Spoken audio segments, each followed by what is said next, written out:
Seems to be working.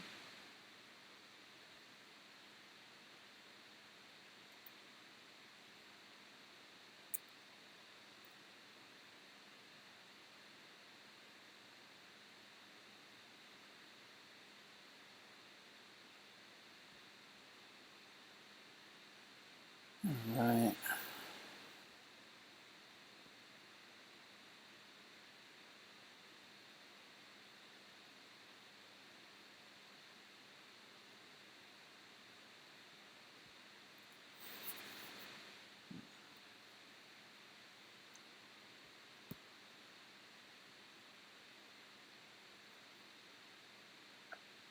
I want better chat for Twitch.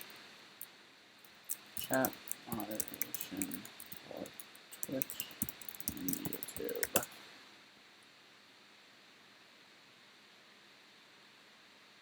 Nightbot. We got that.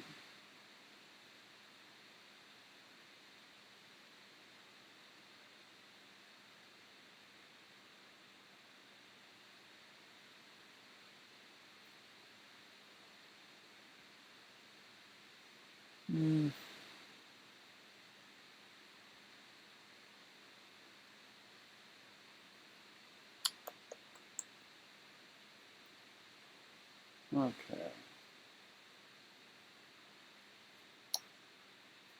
I want something to connect to both and chat to both. I guess I would need to be able to chat to each separately, but I'd want it in one app. Like GitHub, Twitch, and YouTube chat. Bot, Twitch bot, with YouTube functionality, in audio, YouTube Explorer to play videos. No, not what I want. Live stream chat retriever. Retrieve live stream chats from different sources, YouTube, Twitch, etc. If you have optical fiber, you might want to send your live streams to multiple services. Reach a wider audience, but in this case, if you want to display chat in your stream, you need to make a choice. The purpose of this project is to bring them together. Okay, so let's play with this.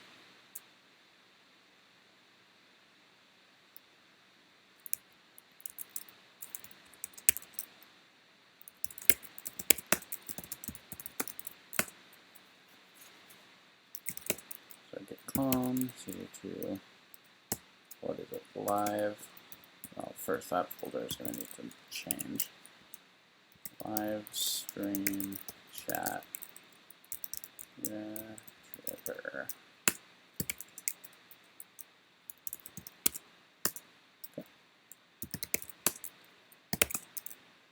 Okay, so npm,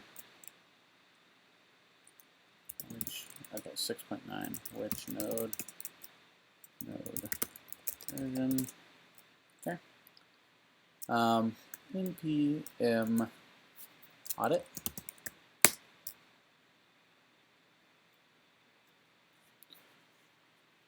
Cannot audit a project without a lock file.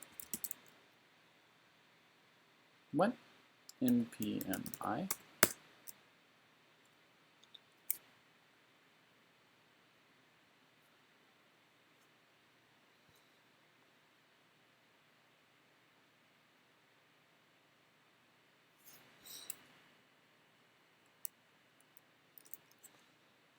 For vulnerabilities. npm audit fix.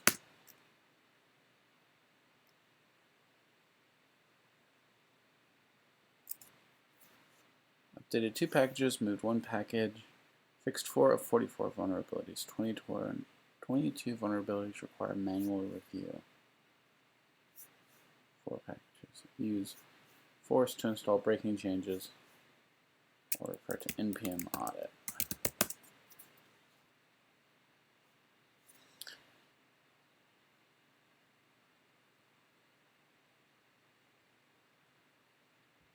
So hi, no patch available.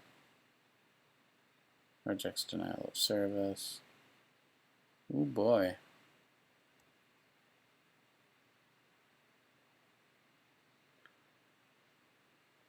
All right.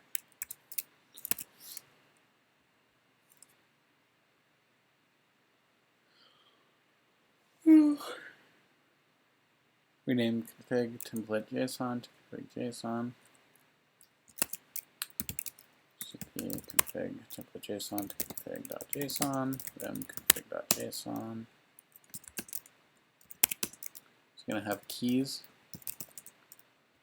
Yep. There's gonna be secrets. Okay. We just want other. They're only taking passwords. Twitch, you just need the channel. YouTube, you need a client ID and secret. Okay, let's see what we can do here with LBS. Can I put some entertaining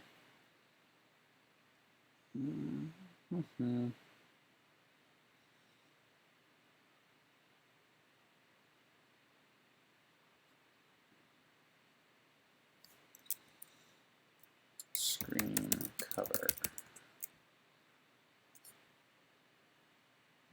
Stop when, restart when visible, pause when not visible. Okay. Add a file. Let's see from documents. Space. Okay.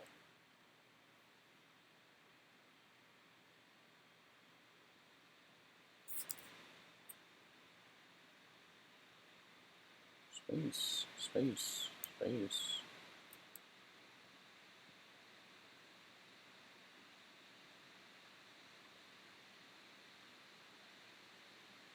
How about them apples? All right.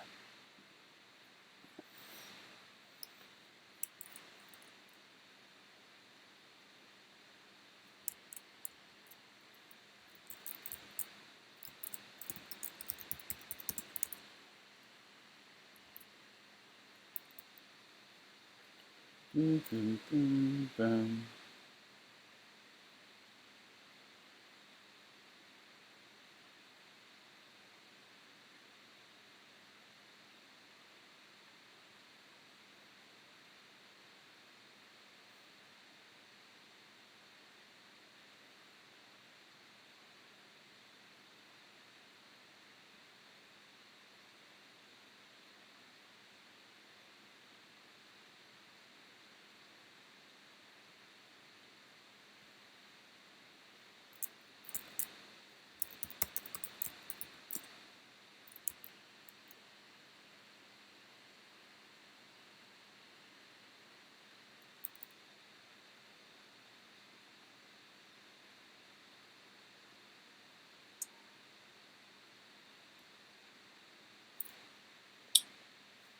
So that's screen cover.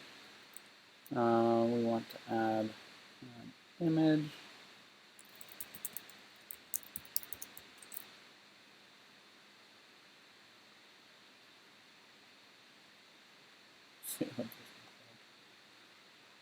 Oh my god, it's bad.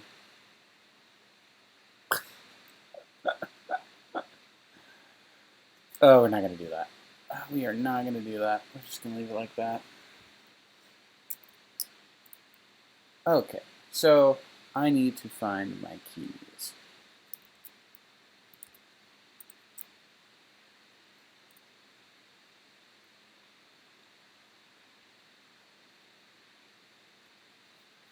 Where do I do that?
Yeah.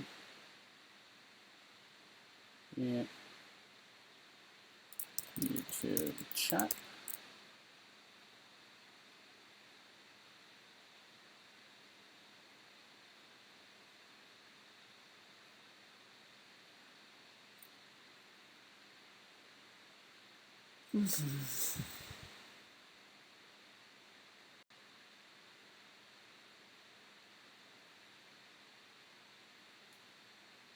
Credentials, API key.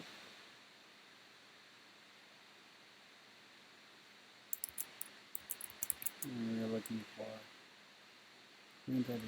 secret.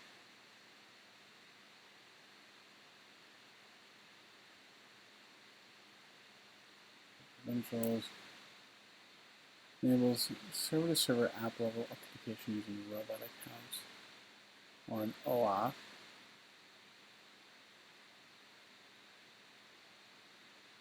Application name. Into the chat.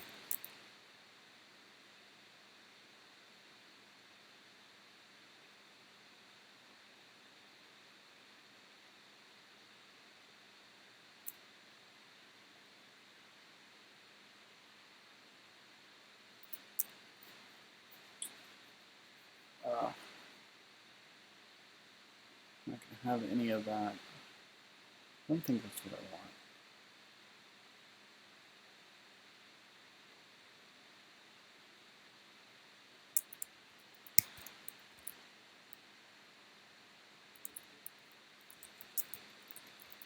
YouTube client IDs.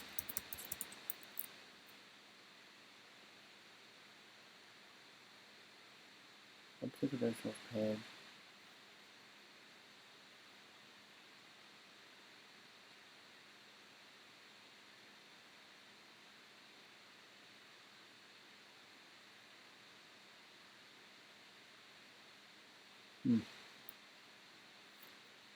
Maybe it is. Let's read documentation. OAuth, anything.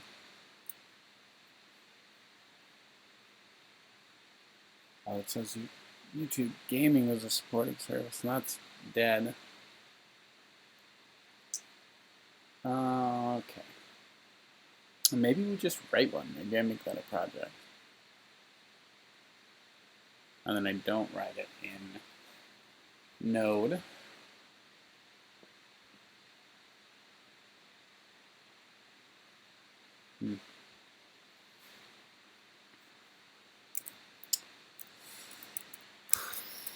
Let's just finish this OAuth consent screen.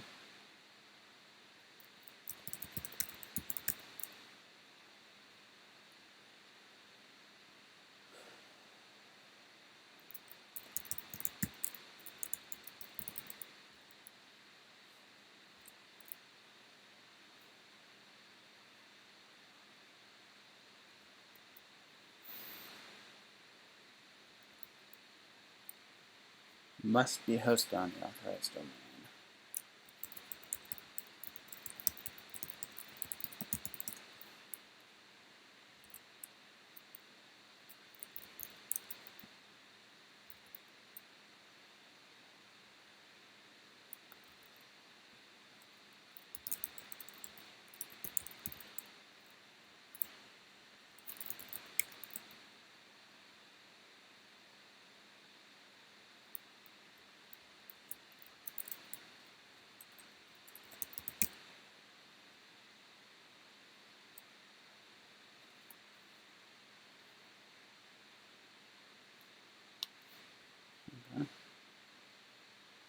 OAuth client ID. This is going to be a web application. YouTube chat. Authorized JavaScript origins. Enter JavaScript origins, redirect URIs, or both. Origins and redirection domains must be added to the list. I mean, I'll just do. Must not contain path. Okay. Authorized redirect for use. with requests for the web server. This is the path your web application, in your web application that users are redirected to after they authenticate. Okay, whatever.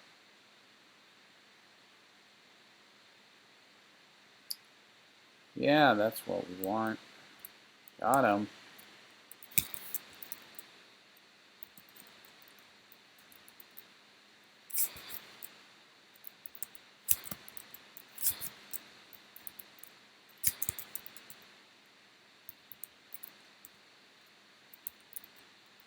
Yeah.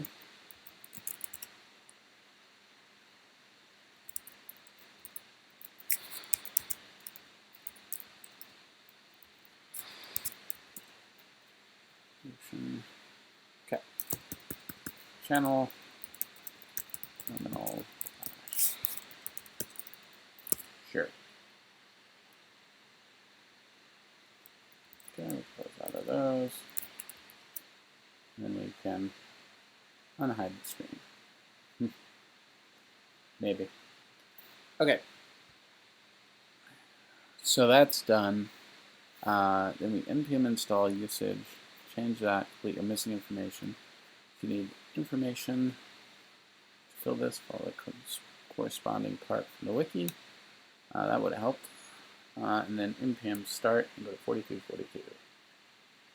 Configuration file. YouTube Data API without being connected using OAuth 2.0. Okay. Yep, I did that. All right. Let's try it.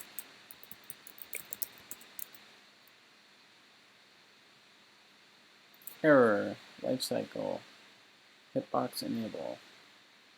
Oh. Okay, secret time again. Involves this. Super secret.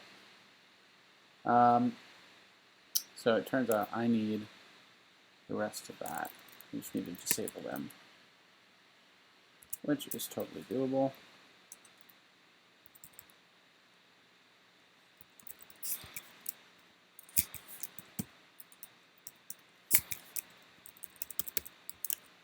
False. False. False. Okay. Color. npm start. Twitch API ready for use. Source YouTube message ready. Okay.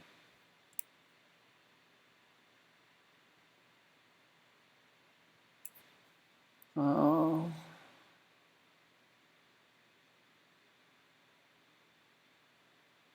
Is it good to go?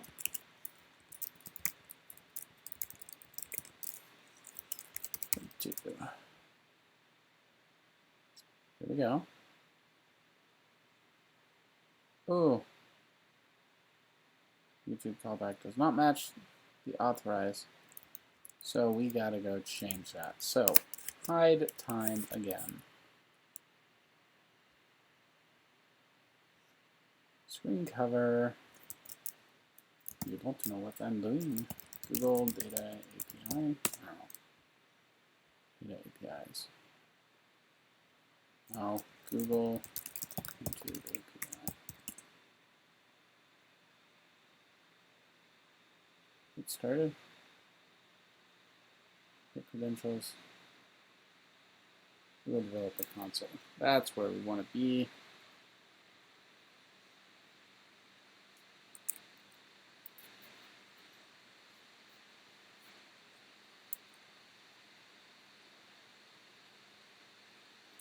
Under credentials, under YouTube chat, OAuth consent stream. Then we'll just say this. Oop.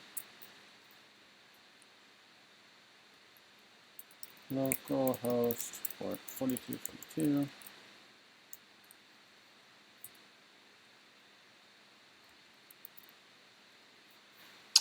Must be a host.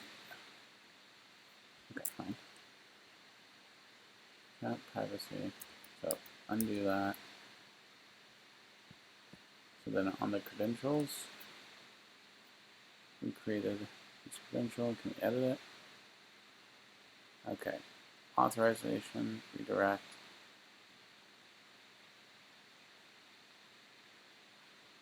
Where did I put this in? Well, we'll just say http://local host 4242.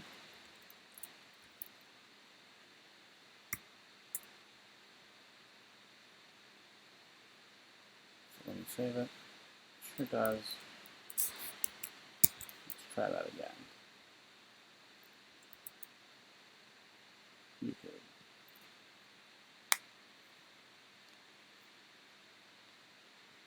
YouTube/callback. So I have like a library of apps, dashboard, new APIs and services. Let's go back to their YouTube Data API.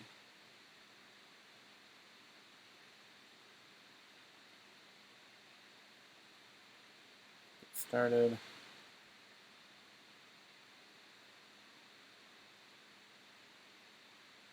Now, obtain authorization API console. Enable APIs page. YouTube Data API 3.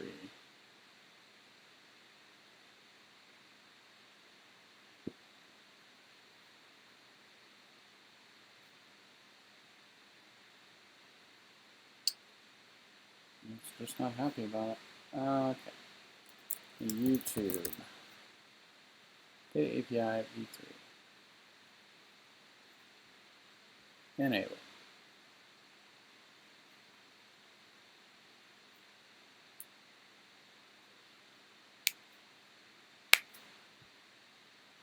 Okay.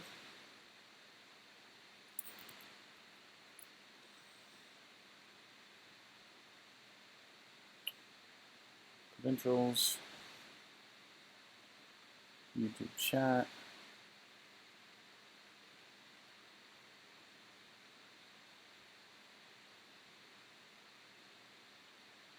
Try it again.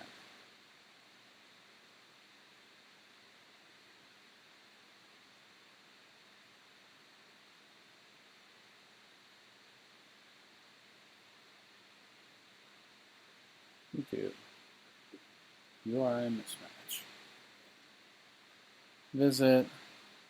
To upgrade. Yeah, go here.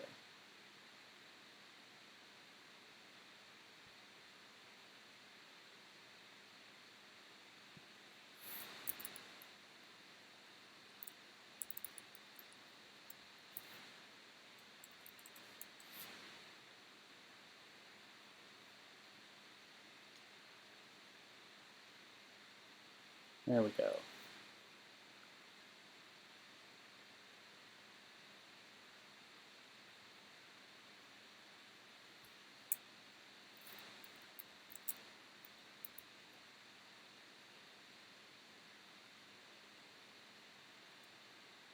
So, try again. Definite mismatch. Does not like YouTube callback. Oh, we have to put the whole thing.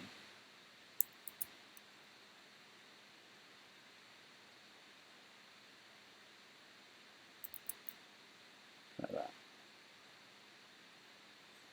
Who knows? Just guessing at this point. Nope.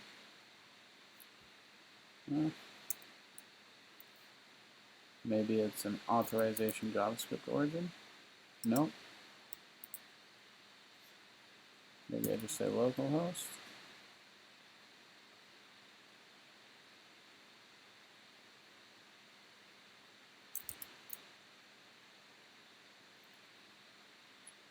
What am I coding? Right now I'm trying to get a chat for both Twitch and YouTube. I'm trying to use a third-party app. It's not going great. So I think I got all the secret stuff off the screen I can show you. Basically, it's this old app, this live stream chat retriever. Trying to get both the YouTube, which gaming is deprecated, and Twitch working. And then it's supposed to show me this page. And so for Twitch, I can see, but I don't see anything coming through. Hitbox isn't working, Daily Motion doesn't work. So theoretically, if I test, there we go. So we see test come through. And then YouTube, I would see it come through as well. I'm guessing I'm going to have to, I'm not sure what I'm going to do. I'm probably going to roll my own implementation of YouTube. The big issue here is this redirect is not working for my OAuth client to update my authorization redirect URIs, visit this page, but I've already done that. I'm going to hide that again real quick and try again.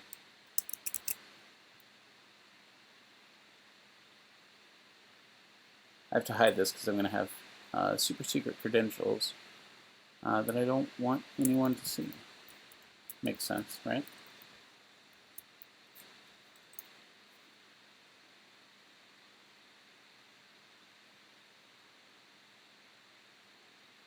Authorization URLs. It's definitely in there.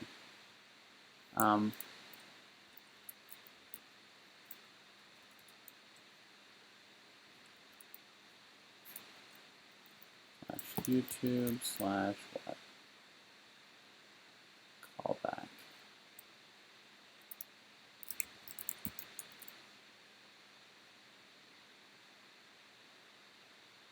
I do use Firefox, yeah. I use both, but I like Firefox for its side tabs, also just how open source they are and how dedicated to that they are. It's very nice.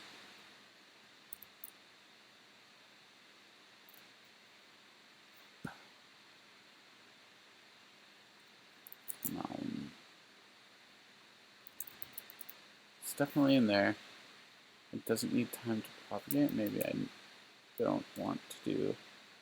Is it? Yeah, 4242. Just say localhost.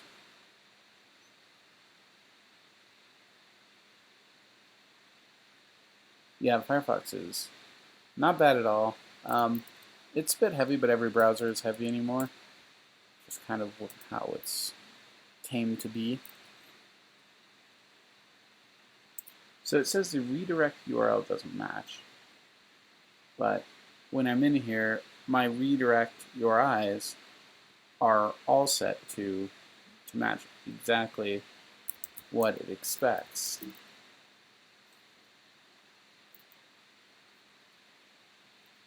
At least I thought. Oh. Yeah, yep, it does. Maybe it's just a matter of propagation. Yes, yes it was. App isn't verified. That's fine. Allow.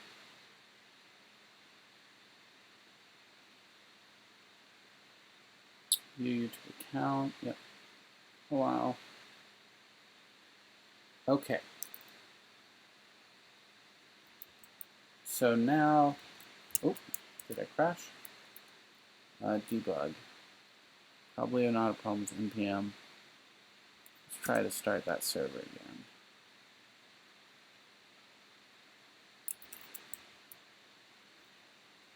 Run through YouTube.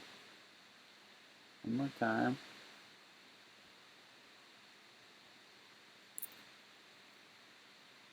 Wow. Crash. So, what I need to do is remove package lock.json get status. Is PHP open source? Yes, PHP is absolutely open source. It's about 25 years old and it's been open source, I believe, since day one.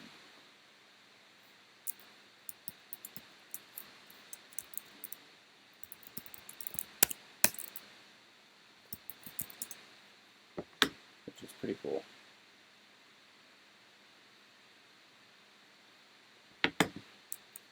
Yep, I also code in PHP. I code in Go, PHP, JavaScript.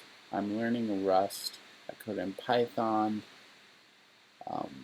Yeah, just kind of depends on what the situation calls for. PHP, yeah, PHP I believe is 25 years old. Yeah, it started out as just a templating engine basically, and then all the core logic would be written in C or C++, and it sort of evolved via a bunch of requests to be what it is today. Yeah, so it was in 1995, so it's 24 years old. Yeah, I do PHP as well. PHP is what I code day to day.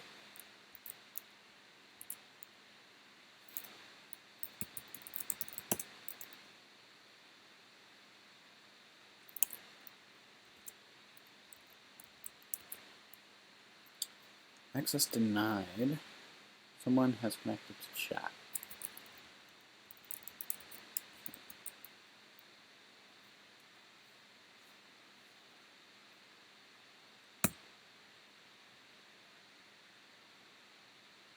Okay. Why am I getting access denied?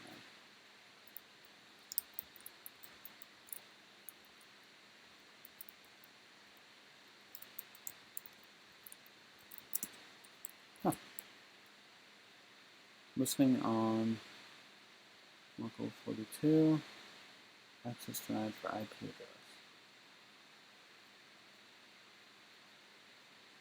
I wonder why that is.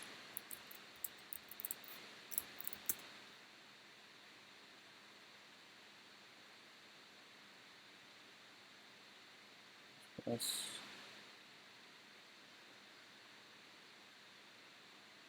submit for prefix.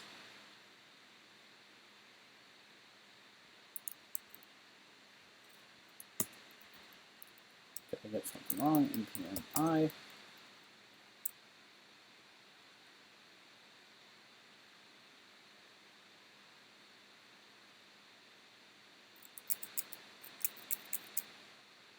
Okay. Then the reason. You need to install Node and do npm install usage with the config pointed to localhost 4242. Make sure you can't see the screen, which you can't. I'll show it here soon.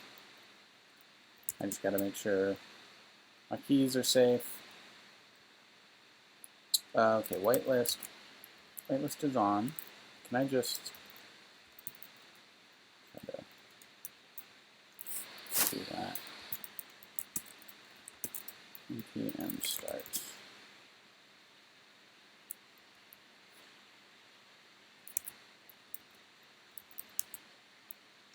IP address. Okay, cool. We'll try that.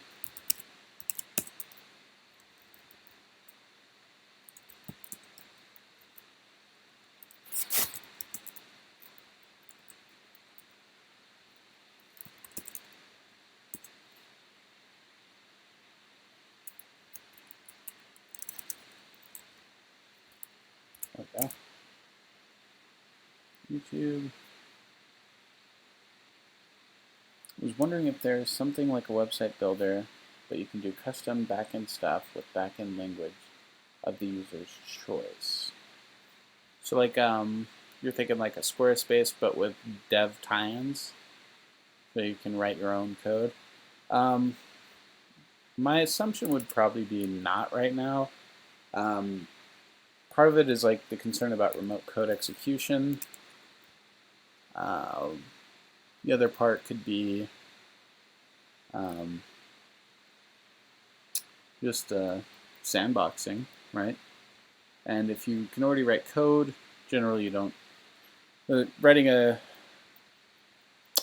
website builder with custom code is, I guess, WordPress in a way. Callback must be function. I wonder if it requires a different version of Node than I have.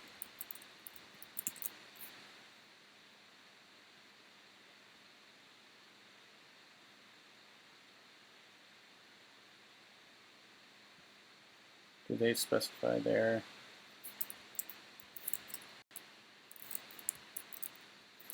Live stream chat retriever. JSON. Do we say what version of Node is required? It does not seem to. Sexiest colors for my IDE. Here, let me clear my credentials and everything out of here, and then we can look. So, first off, I don't use an IDE day to day. IDE that I did use or do use is IntelliJ stuff, but right now I use strictly Vim. So the sexiest color I have is this sweet, sweet yellow on my line numbers. If I were to cd into, let's say, some of my CodeWars stuff, we'll do bit counting. In my tests, this is pretty much as intense as it gets. So this is a pretty purple, I guess. I don't really need colors that much at this point. They don't help too much. Like this white is slightly whiter than this white because it's a type of Go, but otherwise it's pretty straightforward. And same with my how to Go. I want to make something like a website builder, but I don't know if it is possible in PHP. It is certainly possible in PHP. So when you think about a website builder, you think about dragging components around and organizing your website through a front-end application. So you could use like Vue.js or React for that, and you could use CSS Grid for the layout and Flexbox for the layout, and then you would have to have like configurable components, so you're going to have a database, and then PHP is just like one small sliver of that application pie that would be your backend to handle, whenever they move an item to a certain place in the application, that gets sent to PHP. PHP then communicates with your database to store that information, and you do your business logic in PHP. So that would actually be very front-end heavy, very Vue or React heavy. Laravel's cool. Yeah, Laravel is a PHP framework that integrates directly with Vue. And you could use that platform to build a website builder, or you could just use Laravel. It depends on if you're wanting to create a service. If you don't know JavaScript, then creating a website builder is going to be pretty hard to do. Laracast has really good tutorials on JavaScript. So if we look at Laracast JavaScript,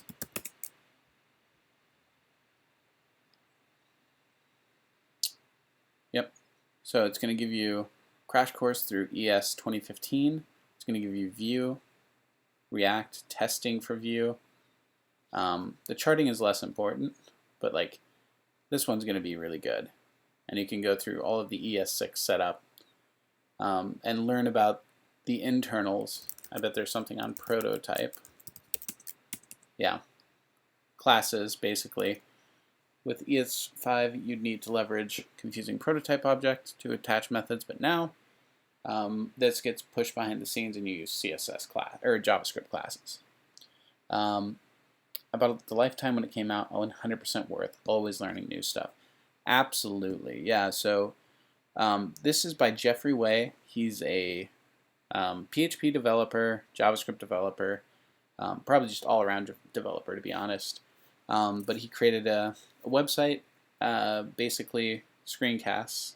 And if you get started, so there is, it's free. Some of the stuff is free, but then personally you can pay $15 a month, or you can do the forever for $350, and basically have access to the entirety of the content of the site. And he makes such good videos.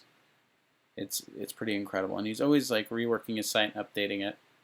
So yeah, there's 14 series on PHP. 338 videos. It's crazy. So many on Laravel. 5 series on JavaScript, and 13 series on tooling. Like this is going to be like IDEs, Sublime Text Mastery. It's weird. I wonder, is this like a styling issue on his site?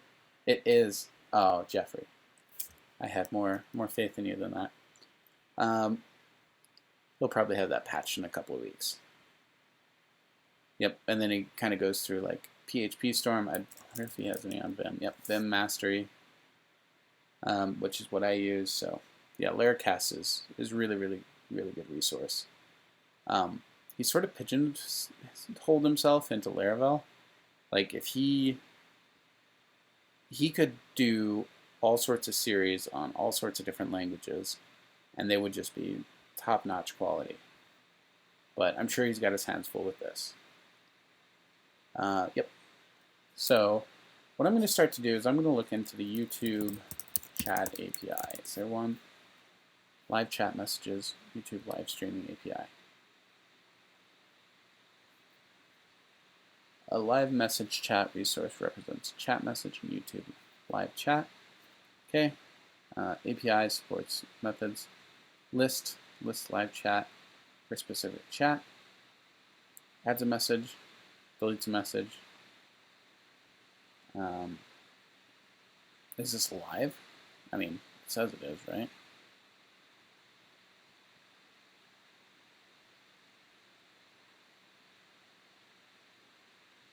Okay. So if I wanted to like use this, what do I do? This is the live streaming API. Is that good that I redesign my site every couple of months? Is it good? Is it a site that is generating revenue, and does it create a poor experience for the users when you redesign? If it does, then no. Is it a site for fun and you're learning new skills as you redesign it? As long as you're learning, then it is worth your time. So it's good. So I would say it's fine. Probably fine.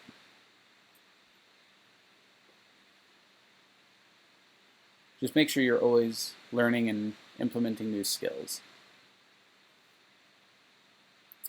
The list below suggests several ways to use the API. Schedule broadcasts, associate video streams. Is there anything about chat in here?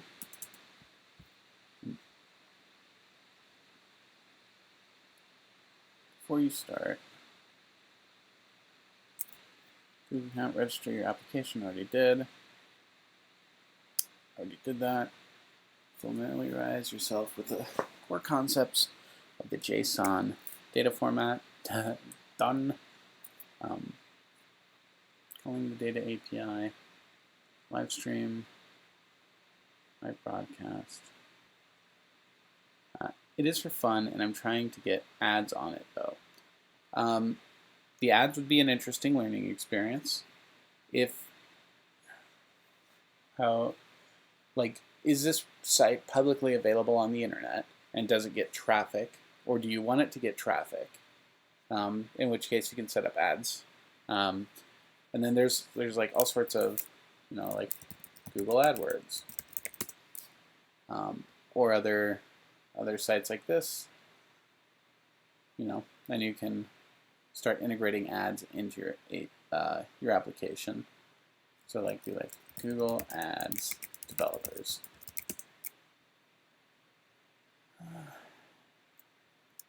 Okay. Ad Manager Developer Workshop is an opportunity. You can learn more. Make money. Yeah, so monetize mobile apps. Get started with free ad management solution. There's all sorts of different ways to sort of monetize your app. Probably AdSense. Display emerging ads. This basic display. AdSense provides a free, flexible way to earn money for your websites. AdSense management intended for individual developers who want to get reports on AdSense earnings. I would love to advertise the site while the ad is on the page so I can get some monies. Yep. What you got to look through is see, what is it? AdSense click cost, or what's it? Cost per CPM? I forget what it's called. Cost per 1,000 impressions. No, this is for running an ad. AdSense money per 1,000 views, something like that. Earn from your CPM ad impressions. How to earn? No, we're not going to click on that. Seems very spammy. Say Google AdSense.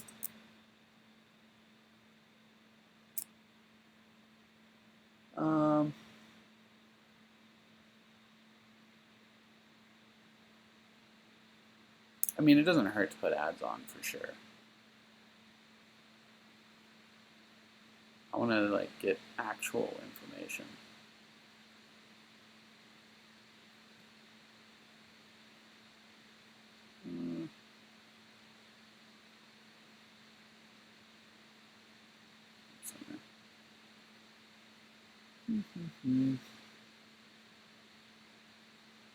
Revenue optimization.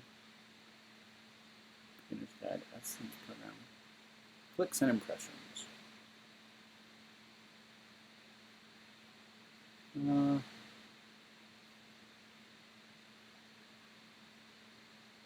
not sure how much. This is all just policy information.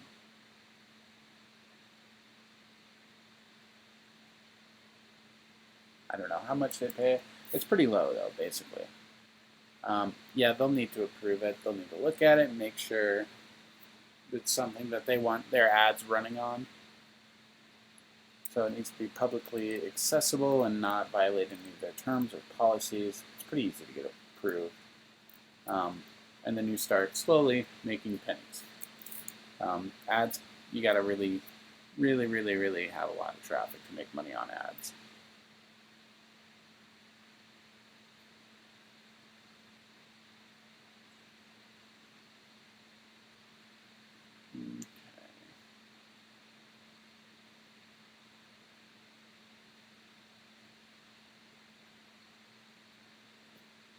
Let's look at the client libraries. I would advertise the site on Reddit because there's always a lot of people on Reddit. Sure. There's subreddits to like pitch apps and ideas. Like, what does the app do? Is this the site builder that you want to build? If it is, I would focus on, like, sure, figure out the advertising stuff because you're going to want to generate revenue, but also figure out if you can actually have something people want to use. So you're going to need to know that JavaScript, or find someone who does know it, who wants to write the code with you. In which case, unless it's open source, they're probably going to want to get paid. And if they get paid, they're not cheap, which is why it empowers you to learn JavaScript. Then make something compelling, advertise it, or offer paid tiers, and then you can pitch it on Reddit.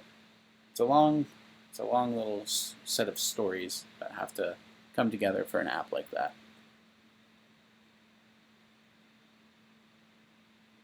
Okay, so Google API client for, do we have one for Go? Alpha, ooh. Nothing for Rust. Okay. We'll do it in Go. I just have some pictures of chickens on my site. I mean, probably not going to get a ton of traffic with just chickens. If it's like videos and stories and stuff, who knows? But like, that's what Imager is for. And they kind of have a corner on that market. Is that kind of stuff. Yeah. Got to figure out what people are going to want to see too. If you're worried about ads, if you're just worried about learning and building something, then that's all my site is. It's just chickens. Do we have a chicken emoji? Chicken emoji. There we go.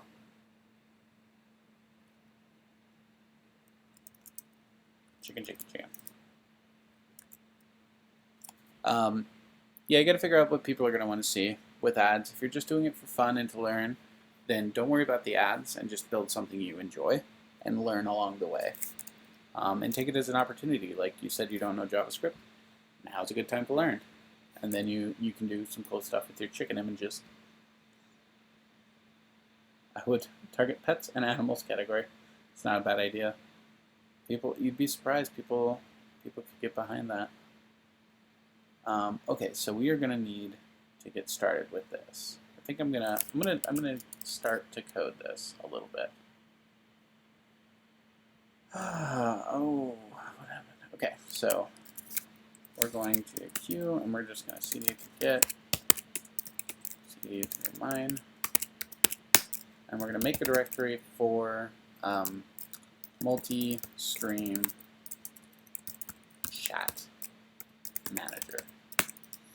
We'll cd into the multi-stream chat manager, and we're going to touch main test.go and main.go. We are, oh, what version of Go am I using? We're going to have to fix that. Download Go.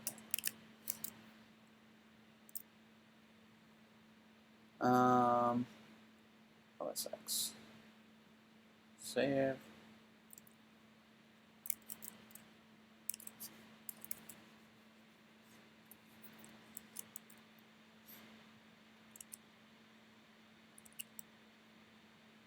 File.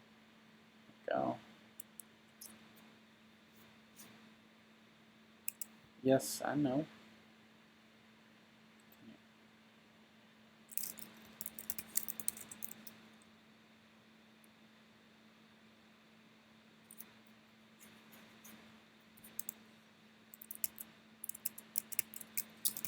In my bash profile,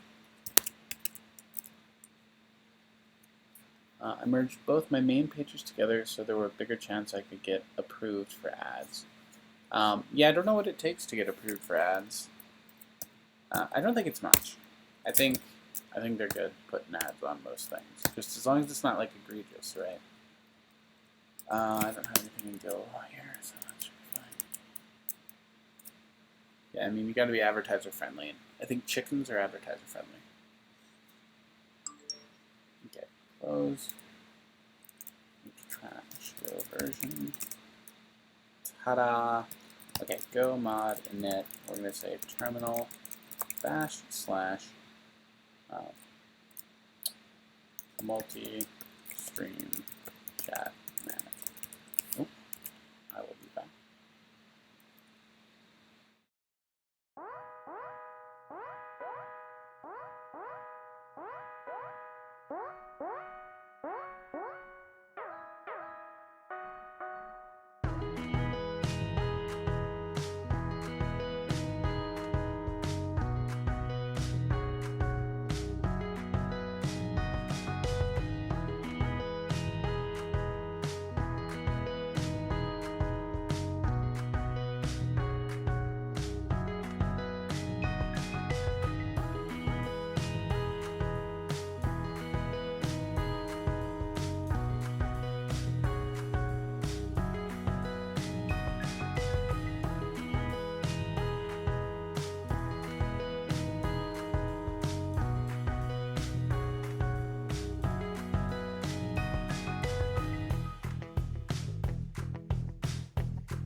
All right, I'm back. So, yep. For anybody watching, go ahead and follow if you like. I stream Rust, Go, stuff like this that's just off the cuff. Anybody on YouTube, feel free to subscribe. I will be streaming to both platforms if this stream goes well. All right, so I've got a new module which created my go.mod folder, or file, and that's just my module with Go here. My site is 100% advertiser friendly. My problem is I didn't have enough content on my homepage. Fair enough. Yep. Get that content up there. Okay, so we've done that. So now we're going to do these go get commands. And so basically,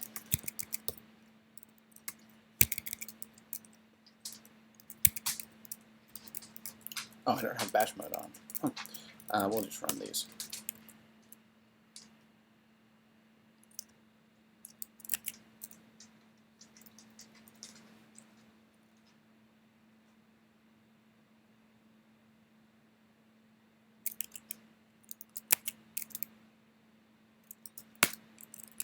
This moderator and the shortener. Wait, it says etc. Who knows what it's having to do right now? In that case, Google shouldn't have ads. Their homepage is just a search bar. It's true, but I think they also measure depth of page, right? So, like, and do they add on here? I think they do have ads of their own products and stuff on here at certain points. Moderator, shortener.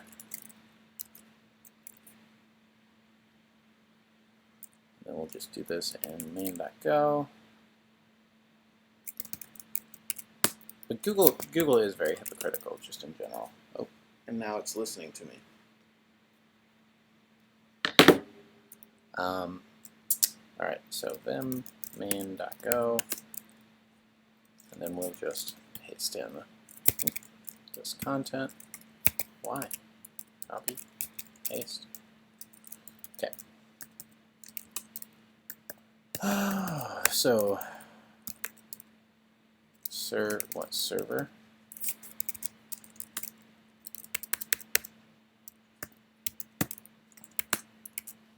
Okay.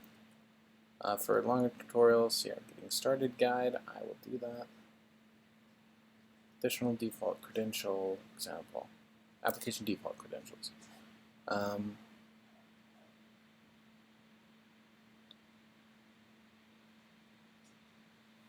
Token source and default token source function. Okay.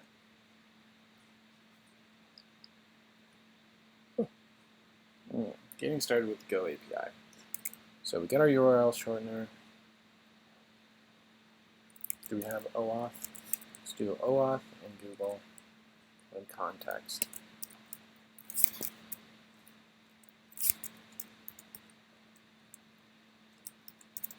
Get rid of this, get rid of this.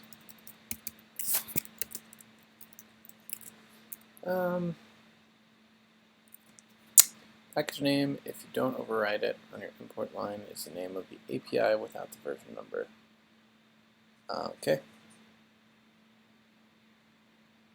Each API has a new function taking an HTTP client and returning an API-specific pointer or dereference service. You create the service like this. So we do need HTTP. Do we? Do we not? Let's try it. Okay. So golang.env.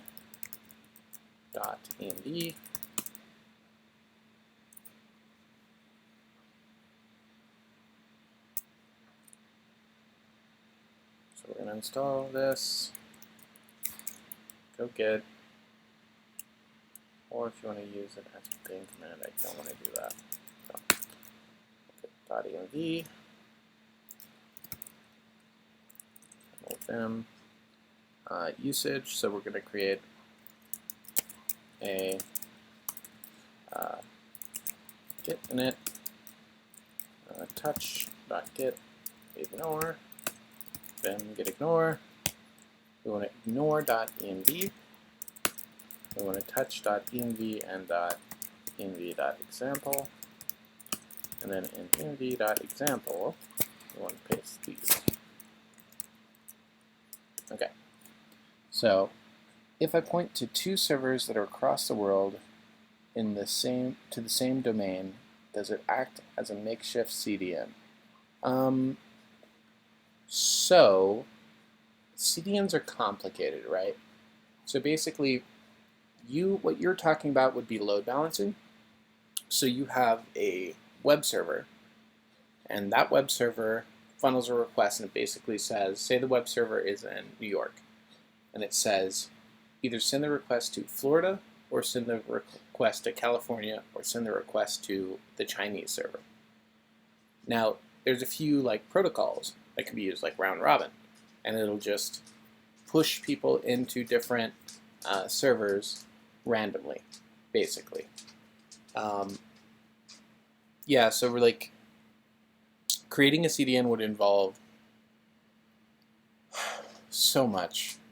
Honestly, I don't even know. I don't even know how I describe it because I don't understand it as well as I should. But basically, you would have to have wherever they're requesting their DNS, it's going to ship them to a server near them, and then that server near them is going to proxy to a content server near them. Yeah, so a CDN I wouldn't call it. I'd call it like a proxy or a load balancer. Actually, we want to go back in there, and we want to use client ID and client secret. So this would be Google client ID and Google secret.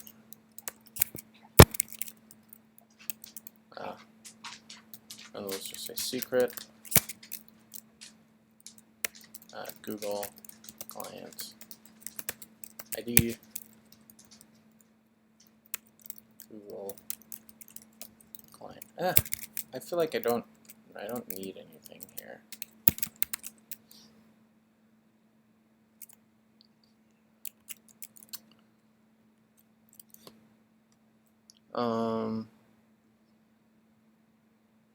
Okay, and then I need to basically cat.env.example into .env.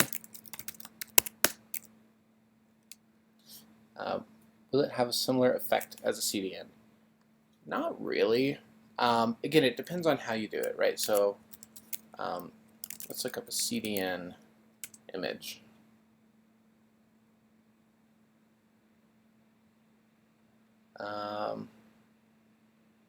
Is this a good example? No, not really.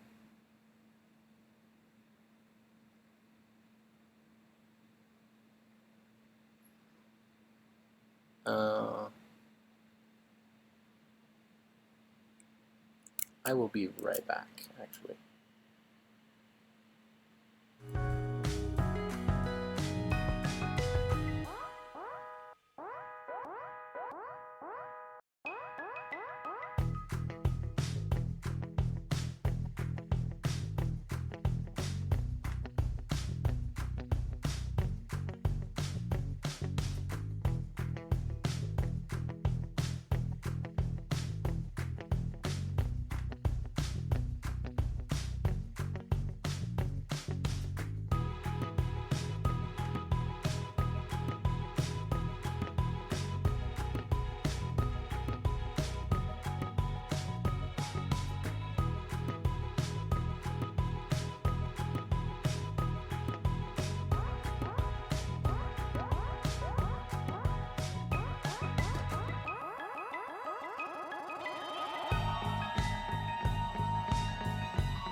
All right.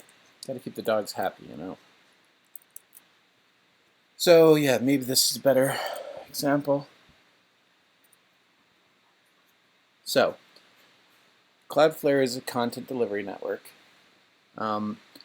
Basically, they've got servers all over here, right?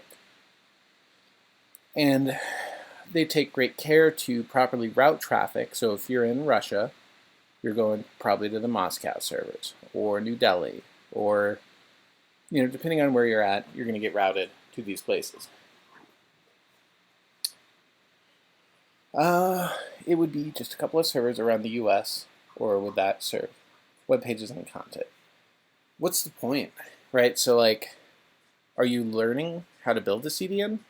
Because then sure, go ahead and do it. But if you want a CDN, they're already out there. They're cheap.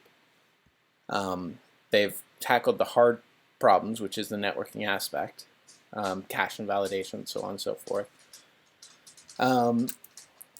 And really, if you're serving a site that's just like images and text and lightweight stuff, you don't need a CDN. Just any old server will do.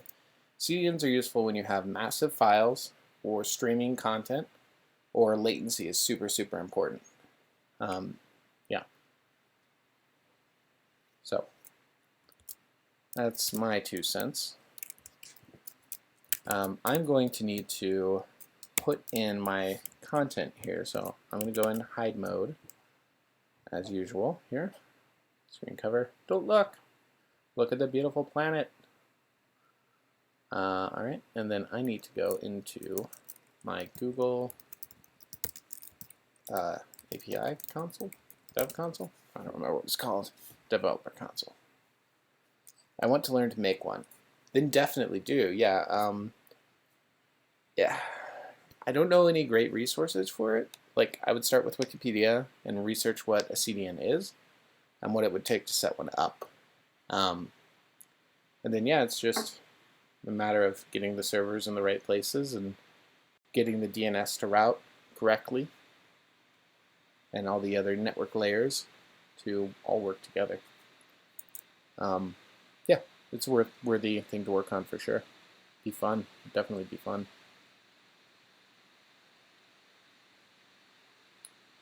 There we go. Double check. Can't see my credentials. Very, very important. That's remain secure.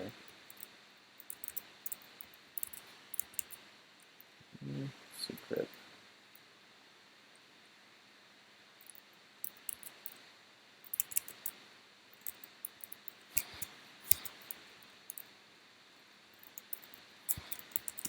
Okay.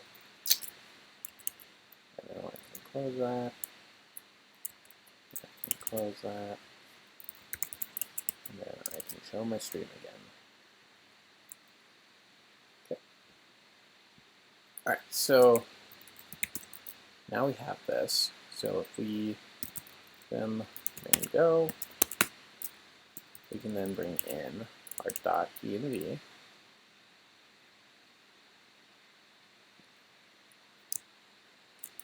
And then I suppose we'll need OS. Yeah. OS and .env. Do I like space? Yeah, I love space. I love space. I love space infrastructure. I love rockets. Space stations, planets, orbits. Space is rad.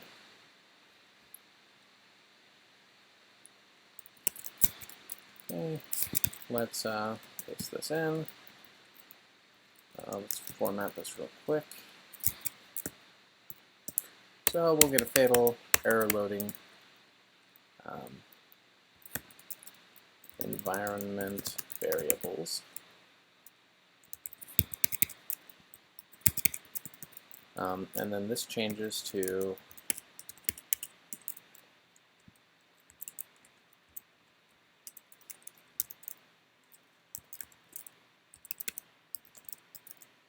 change inside of here. Oh. Change inside of here. paste this. What?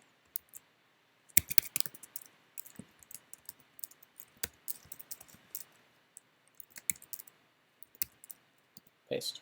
Thank you.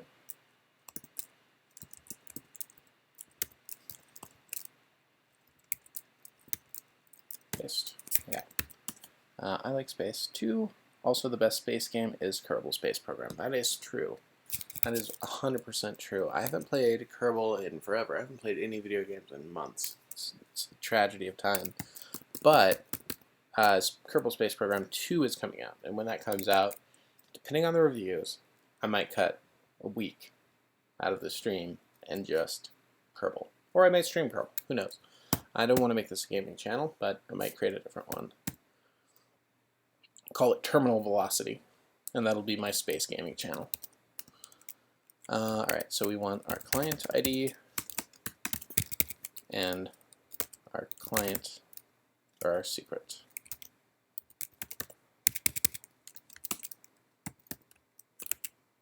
Okay.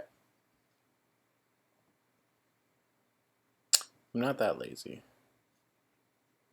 I could be, but I'm not. Do I use Go often? Yeah. Yeah, so I've been doing a lot of the like toy problems like code katas or LeetCode in Go, and then I use Go at work in my day-to-day as well. But yeah, I love Go. Go is a great language. Favorite game is Minecraft, but you barely play games. Yeah, Minecraft is awesome too. I used to play more. Used to play a lot more. But I've kind of just turned to coding. I like to do it so much, so I just kind of code now. And that's kind of my game. My game of choice is programming. Side effect is it makes money, which is super nice. Do I have any experience trying to set up a CI/CD, push, build, run binary from like GitLab?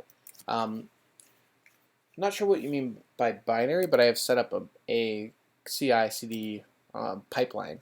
Yeah. Oh yeah, yeah, for sure. So that's pretty straightforward sort of stuff. Basically, you set up like a series of scripts. They'll run your tests.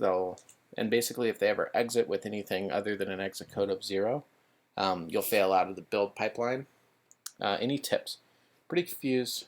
Have the YAML set up. What I think I should do, let me add this to, I'm going to make a directory called show notes, and then I'm just going to touch stream, let's say show notes stream ideas.md, and I'll vim that. Stop it. There we go. So essentially, ideas for stream series. And then there's no reason for that to be kept. One idea could be, so you're looking at this Medium article, rather not have to clone it beforehand. Most of my experience is manually SCPing the binary and running it in Tmux or Scream. I mean, you're most of the way there. So a build server and a build pipeline is just a series of automated scripts that do the checks and artifact promotion for you. So like if you're SCPing a binary, then you just move the build process into a script, build the binary, and then you take that binary, which is your artifact in the artifact promotion concept, and you move it to your staging environment, whatever that is, your QA environment, your production environment, so on. But so this would be CI/CD pipeline using GitLab. And then I really just want to, I'm just going to say GitLab, call it good. And we'll say build a CI/CD pipeline using GitLab, a simple. We will run it to run tests. Well, so it'll build an artifact, inject dependencies, or environment variables, run tests, promote to production server, DigitalOcean, AWS, etc. And for some of that, you can use like HashiCorp has a series of products. All right, boy. Have a good night. Go ahead and throw a follow on the stream, and we can get together and chat another time. Most of my experience, yeah, manually SCPing, sure. Yeah, they've got like Nomad, Terraform, Console. Probably Nomad is more what we're talking about. Deployed and managed any containerized legacy or batch application, so on and so forth. So there's all sorts of tools we can potentially use. Yeah. So this could be like a series that we do, if that would be of interest to you. But like GitLab, CI, CD. Docker just suddenly broke down on Windows. Thinking about going back to Linux, what stable distro would you recommend for a developer? For a developer, pick your choose. Thanks, I appreciate the follow. Yeah, so like Ubuntu, Pop OS, Debian.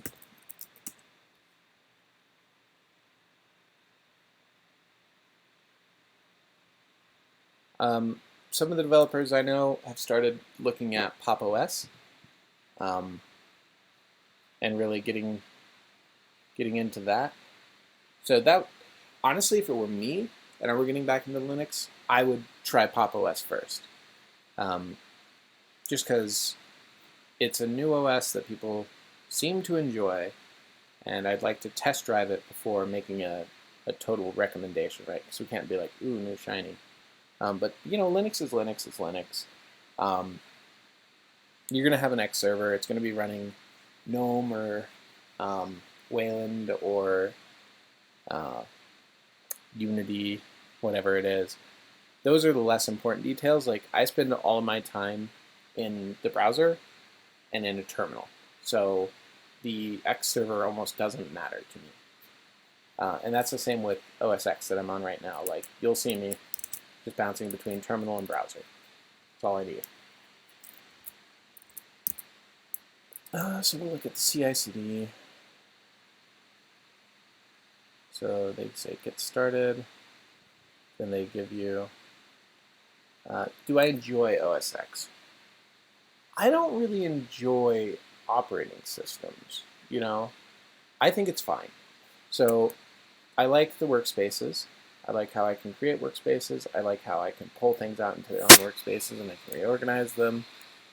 My favorite feature of OS X is that, look at this desktop. There's nothing on it other than exactly what I want, right? I've got my dock, it's hidden. If I want my dock on the left, I can do that. I got my top, it's hidden, right? So in that sense, I do like OS X. I don't like it that it's closed source. I don't like that it has an old version of Bash. I don't like that it's pushing Zish instead of Bash. I don't like its security policies that it has in the OS. I like Linux is better. But I do like that it's Unix, and I like that it has a similar file system that I'm used to. So it's fine. It's a lot better than Windows for developing Unix applications, and that's why I use it.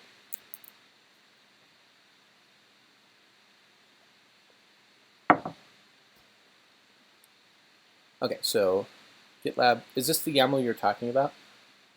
So you said, I have the YAML set up. For instance, I'm looking at this, right? On GitLab and your CI/CD, add a file to your project.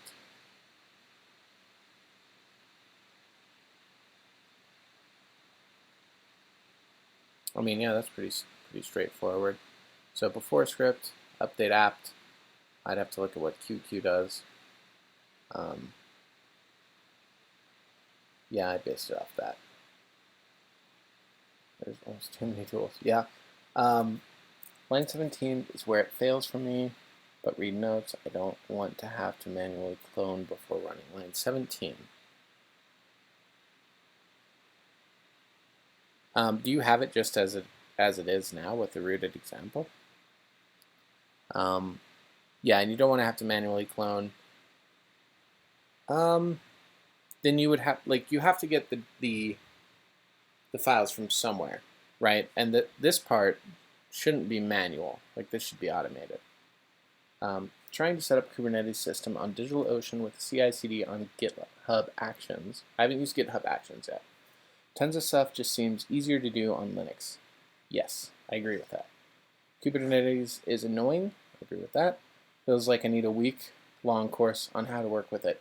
What I'll say is if you're using Kubernetes on anything less than 50 to 100 servers, don't use Kubernetes. It's meant for like massive scale, like thousands and thousands of instances. You can use HashiCorp's system. You can use Docker by default with what would I say with what's it called? Docker Swarm, which I think now uses Kubernetes under the hood, but it abstracts it. Yeah, so Docker engine called Swarm, use Docker CLI to create a swarm, deploy applications, services to a swarm, and manage swarm behavior. That's a lot easier than using Kubernetes. Kubernetes is just so heavy, and like you have to drink the Kool-Aid and speak the language. Yeah, yep, I agree. Docker Swarm, Docker Stack are kind of cool. All right, so you replaced your info, don't have any of the stuff manually cloned beforehand. Well, I just wanted to learn about it a bit in my free time, but it's so much setup. Yeah. Honestly, I would only learn it if I were looking to get a job doing Kubernetes, just because it's such an insane tool set, you know. But if you like DevOps and you're into that sort of thing, it's definitely popular, and it definitely gets the job done. So it's a well-written piece of software. Thankfully, in DigitalOcean, you can create and destroy setups so easy. Yes, yeah, DigitalOcean has a great API and a great UI as well. They've done a really good job with that. Let's see. So line 17 fails to find my directory because I didn't clone it. I mean, I'd have to see what your line 17 looks like. Like, if you don't clone it on line, where is it? On line 17, right? Because you're trying to get checkout. Where's the clone happen?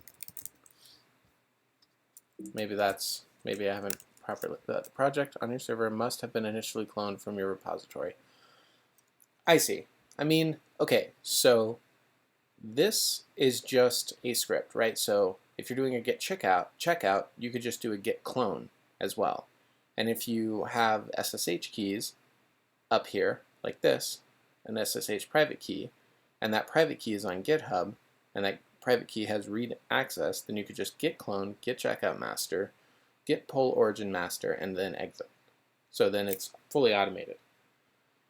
GitLab Actions, or GitHub Actions, has been really, really cool. Works really well. Yeah, I believe that GitHub is an amazing company, and they were purchased by Microsoft, and so far, it seems like they're doing a really good job with it.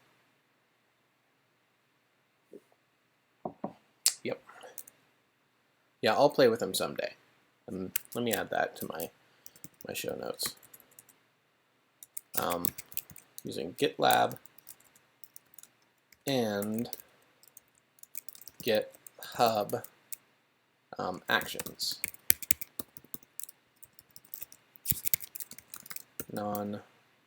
Maybe polymorphic? Then I could have one application do both. Might be complicated. Something might already do it. Cool. Yeah, so try doing that. Try a git clone in here automated before git checkout and make sure that your private key that you're injecting has read access at least. I think that makes sense. Let me know how that goes. Should I be cloning it into my Go path? So is it a Go application? Sorry, let me read back.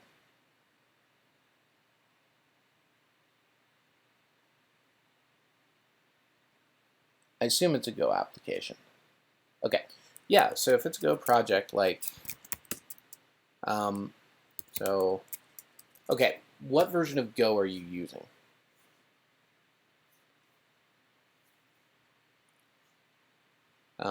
Yeah, let me know what version of Go you're using and I can answer that question better.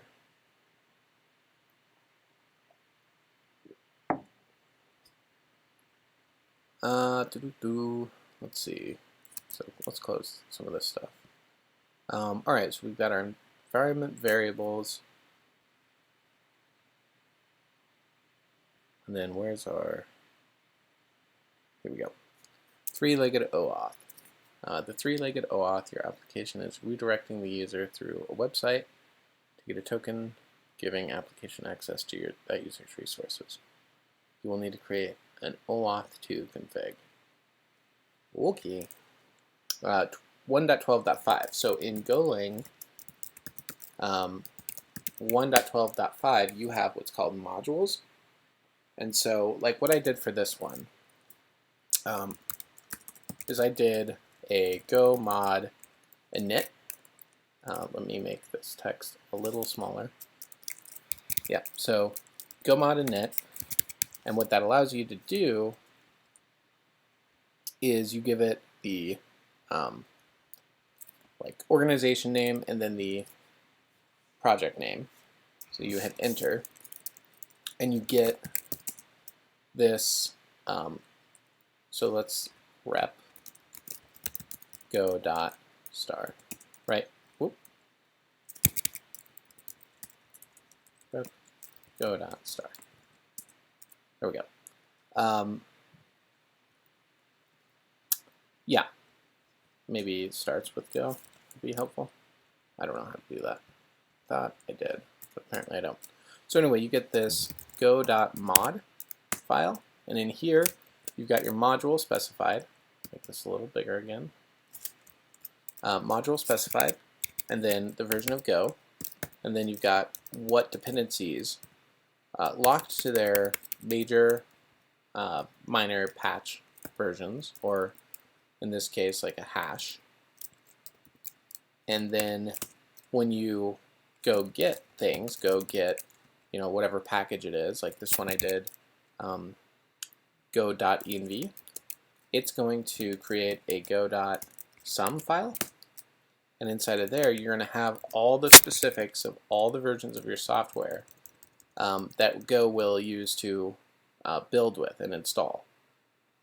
And then what this allows you to do is you no longer need like a Go folder, right? So you can clone your Go project anywhere as long as the server that you're using to build it has Go 1.12.5 or above. Yeah, so then you can just clone it anywhere in there, and then go build. Yeah, go build. And mine is failing because I don't have package in main test. Package main. Undefined log. Anyway, I'll have to look into that.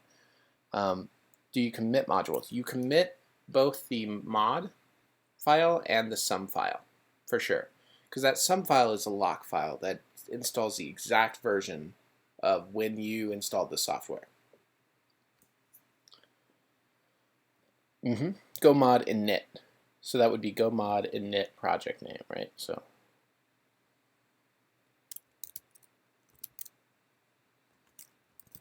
like that. And that would create the files, and then you would add those files. And mainly, it's like in your gitignore, you do not block either of those files. So if I get status right now, I can get add all of this stuff. Yeah. Right? And so those are there, and I would say git commit initial commit. Yep, and those are up there. Cool. You're a .NET Core developer at your job now. How's working with Go? Go is fun. I like Go a lot. Weird modules are disabled inside my GoPath source. Don't create your project inside of your GoPath source at all. Like, mine is just in any folder anywhere else. Like, that's the caveat of 1.12. You can't be in the GoPath. But if you're outside of there, it should be fine. Yeah, I love working with Go.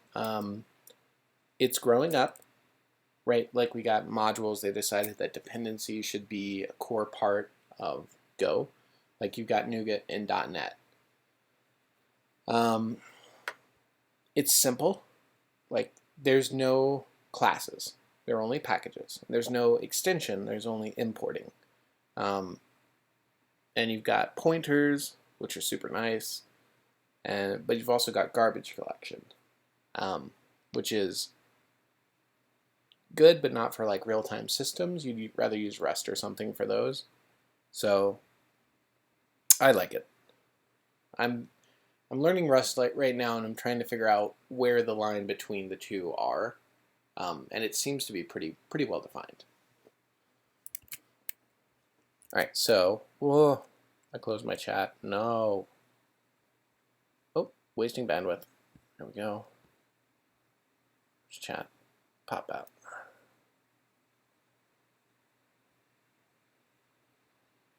All right. I missed whatever was said last.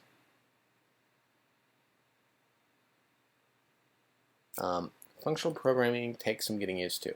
Yeah, I haven't done any functional programming. I've done like some functional JavaScript, but that's about as far as I've taken it. After I'm done learning Rust, which is going to take a while, I'm going to learn Haskell, or I might learn, what's the one everybody's always raving about? Lisp? Family of computer programming languages. Functional, yeah. Yep. Elm, I might learn Elm, but I've had people tell me don't.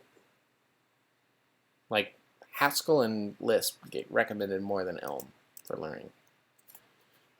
Trying out Elixir in my free time as well. Yep. Yeah, there's just so much to know, right? It's like a constant state of learning. All right, speaking of learning, let me do this real quick while we're in between chats. So I want to go back to main.go, and I'm just gonna paste this in here. Okay, so first off, this log was not found. Did I miss importing something? Yes, I missed importing log. Seems pretty important. Okay, we're gonna split some stuff here. Already did split at one point. Terminal bash multi-stream go build. Imported and not used context. Understood. Declared and not used. Okay, cool. We have arrived. All right, so this is going to be client ID, and this is going to be secret.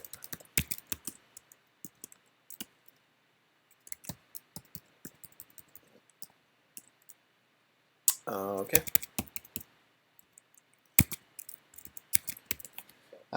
When running go mod init, should I be within the project directory? Yes. Yep. So you should be at the root of your project. Like, so my project is called Multi-Stream Chat Manager. I just run go mod init from here, and it creates the Go mod and go sum files for me here. And then after that, you can run go get command, and it'll manage those modules inside your go mod and go sum files, respectively.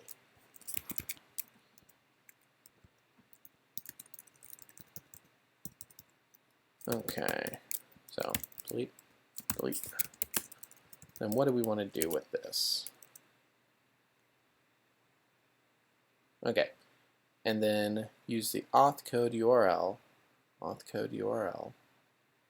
exchange and client methods on it. Example config. It's complaining, cannot determine module path for source direct outside of go path. Nope, no problem. You probably, did you come up from an old version of Go? If so, you might have modules enabled. Yeah, so in your your bash profile or wherever you configured Go before, you might have Go 1.9 enable modules. See if it's there.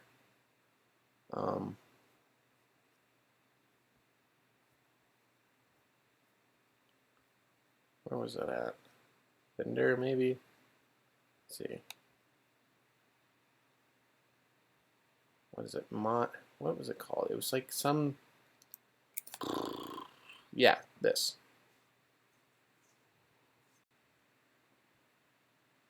Right?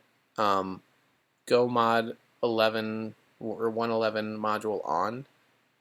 That would have to be off, I think.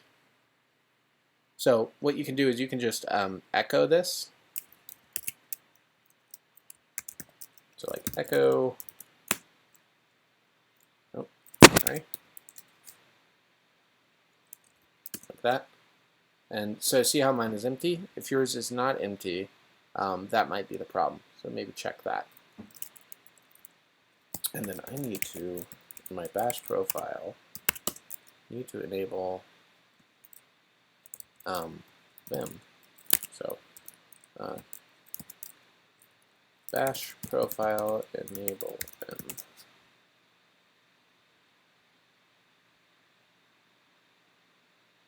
This.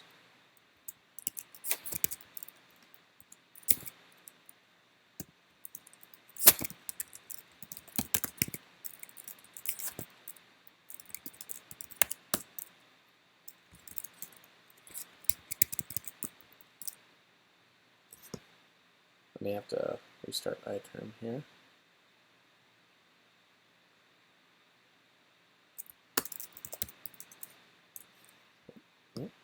Not what I want at all. No. iTerm. Okay. Bigger.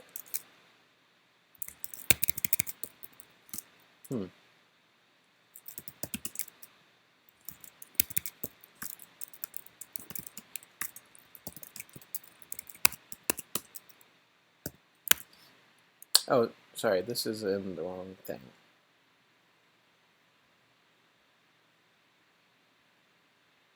And bash setup.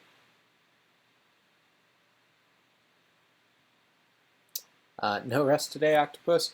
I did Rust earlier, so I did chapter 3 of the Rust book earlier today. That's available on Twitch and YouTube. Walked through ownership and got an idea of ownership and how it works with the stack and the heap, and how to either transfer ownership or reference ownership through a stack pointer to another stack that points to the heap. So I went through it. It's all fresh in my mind. Yeah. Phi editing. Why am I so bad at Google? Phi edit mode bash. Ownership is awesome. Honestly, after understanding what they're doing with ownership and understanding what they're doing with disabling, basically when you borrow, I'm trying to remember the terminology, So basically you have two variables and they're set to the same heap item, that it just disables the other one, the other pointer in the stack, so that you don't have a double dump occurring and have like removal of the memory twice, which can lead to all sorts of badness. It's really, really cool. And the fact that it's at compile time, it's 100% free once the app is compiled, is really, really great.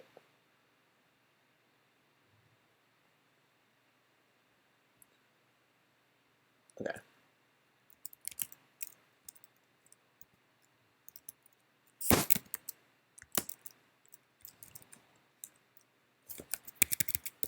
There we go. Okay. Yeah, zero overhead. It's awesome. I'm sure people have very strong opinions about things, but I'm okay with it. It's a language, and that's the semantics of the language. He'll be hating it soon enough. Yep. I doubt it, but we'll see. Anytime I hate something, it's just because I don't understand it well enough. I'm sure it can get messy, but you gotta understand how to play in the playground, you know. So I'll figure it out, I'm sure. All right, so I'm gonna swap, and we're back. Like I'm hating Kubernetes right now. Yeah, probably something like that. You'll love it when you get it down, but when you're starting Rust, people are overwhelmed and hate the borrow rules. I'm just going to reference that chapter whenever I get into a sticky spot, and I'll re-architect based on those semantics. I'm pretty good at doing that sort of stuff now. Oh, God. But if I could just ever not constantly close the stream chat, that would be awesome. All right, again, didn't see the last chat come through. So sorry. The rules are super simple, but actually having everything play nice is super hard. Understandable, yeah. I'm sure there's patterns that I'll have to get used to. I'm overwhelmed with confidence right now. I need it to slap me down to reality, which I'm sure will happen over time. Okay, so I opened up this. So we have the config that we called conf. Okay, but what's this context? Luckily, Twitch has a few really, really good Rust users who will probably be around to help when this time comes. Yeah, I've already noticed that. They'll pop into my stream and sort of help me out as I'm going along through the learnings even, which is super helpful. So once you've started the project, or you have the project cloned, do you just start a tmux screen session via script to run it? So that asks the question, what do you want to run the binary as, right? So is the server what's deployed? Like, is that production? If so, what I would recommend is containerization, and you throw the binary into a Docker file. You just copy it in there, or volume mount it. Copy it, it's a binary. And then you just spin up the container, you point the entry point to that script, and that'll run, and Docker will manage the lifecycle. So if it crashes, Docker will bring up a new container. That's how I would do it personally. I'd always Dockerize. Saw some guy making a game engine in Rust. I believe that. Yeah, I know a couple of people who are building stuff in Rust, and it's very cool. But it's also a ton of learning they've already done. It can be done. The Rust is missing a few really nice features for that sort of stuff.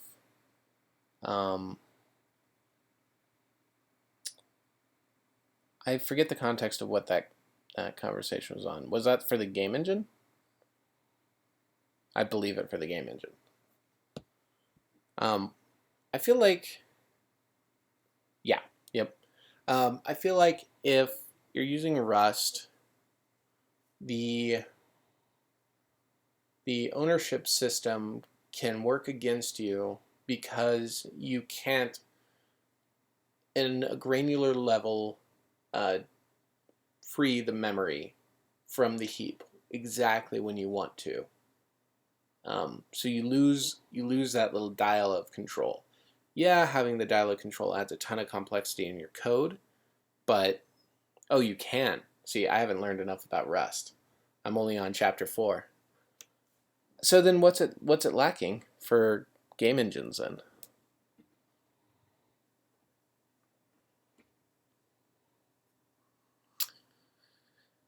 Okay, so this context is what's getting used. A lot of really basics, nitpicky stuff.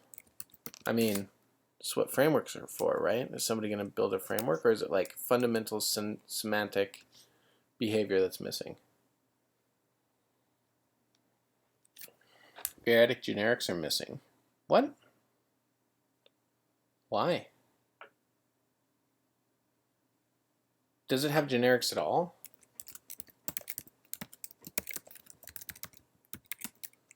They just haven't gotten to it. That's fair. Okay, so they do have generics.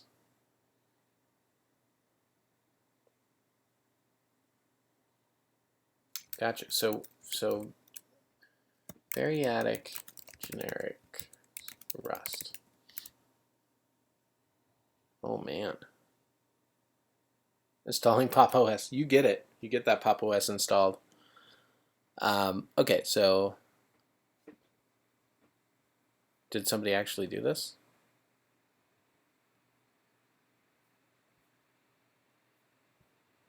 I want to see if we have. Yeah. Function types need reform, and being able to define a trait with a variable number of type parameters would help. They've been working on it for a while, but it's a no-go even in unstable. Okay, so you're talking this, right? This denotes variadic for them. It's sets a decent precedence with variadic templates. It's really nitpicky stuff. They'll get around to it, and you don't really need it, but it'd be nice. And yeah, understood. Which can be defined type-safe, variadic functions, among other things. I propose a similar syntax, a trailing ... t and generic formal type parameters. Rust is mostly just missing a lot of it'd be nice to have. Be nice if, well, what if they just, yeah. That's so many languages, and it's a young language. I mean, Rust wiki. Oh, please don't show me oxidation. Thank you. 9 years ago. Really? I guess I didn't realize. First stable, or stable release, this stable release 30 days ago. Okay. So yeah, it's older than I thought. Kind of happy it's going slow. I agreed. Like to avoid C++ where things are thoughtlessly piled on without regard for the future. Yes. Huge change in like 2016. It used to be garbage collected. Okay. So at that point, it's a new language. You know? Like, yeah, that's interesting. Yeah, they're like, keep the name. Sure, yeah, if it's true to the vision and true, like everyone agrees and everyone's happy with the change, then keep the name. But if it becomes like fundamentally something different, that's just name hijacking. Okay, I'm gonna bookmark this. I need to read this. I'm gonna do like, I'll fix it later. It's a safe language. Yeah. Safe is good. Safety first. Okay, so Well, one day I'll figure out what the context is doing here.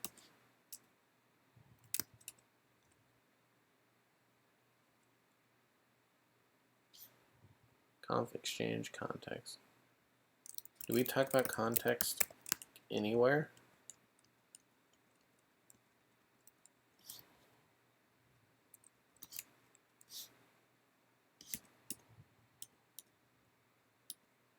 All right, Octopus, take it easy. Thanks for stopping by. I'll be doing more Rust. I'm out of town this weekend, but I'll probably have another stream on Thursday. Yeah, so tomorrow. And then I'm out till next Monday. So I'll catch you later. Take it easy.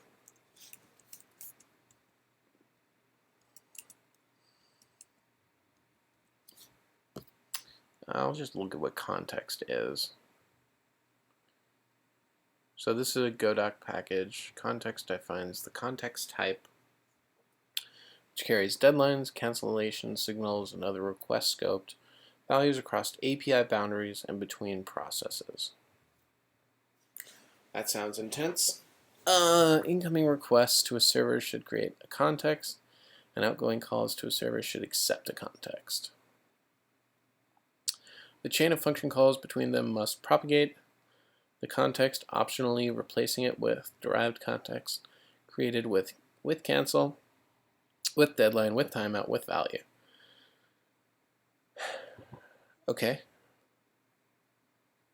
When a context is canceled, all context derived from it are also canceled. So it's just like a chain, context chain. With cancel, with deadline, with timeout functions take a context, the parent, and return a derived context to child. And the cancel func, and a cancel func. Calling the cancel func cancels the child and its children, removes the parent references to the child, and stops any associated timers. Failing to call the cancel func leaks the child and its children until its parent is canceled or the timer fires. Okay, the GoVet tool checks that cancel funcs are used on all control flow paths. Okay, so I need it. I need the context. I'm okay with that then. So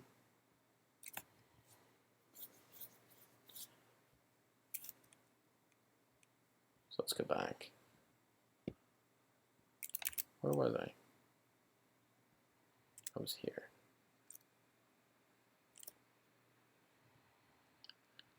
Okay.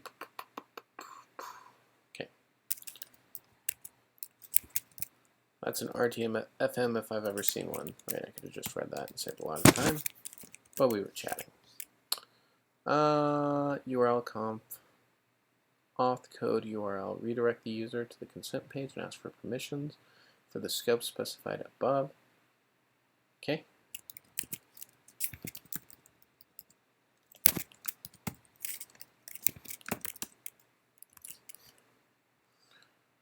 Visit the URL auth dialog URL. Okay.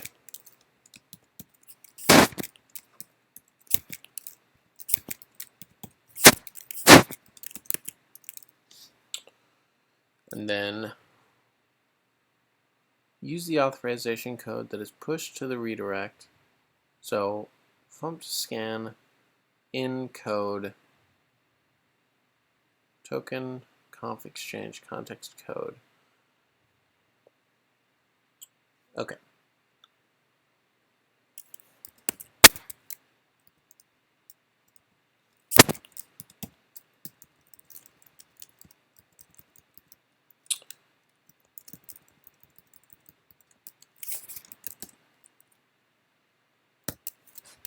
Okay, so scan. So we're going to need fumpt.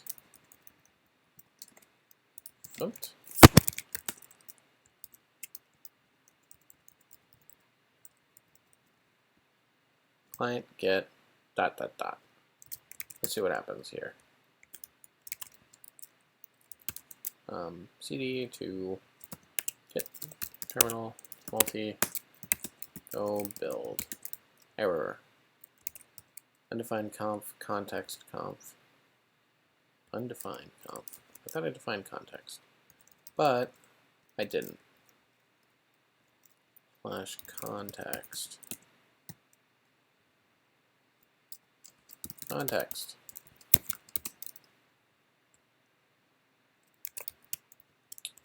Undefined conf. Var conf is equal to that. I certainly did define it. Oh, config. Conf. Okay, so go run. All right, visit this URL.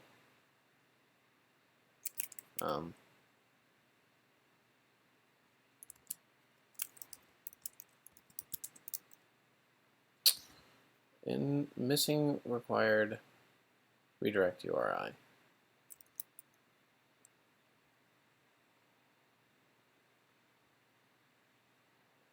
Scope. Count, access type, offline, client ID. Response code, scope. URL shortened state.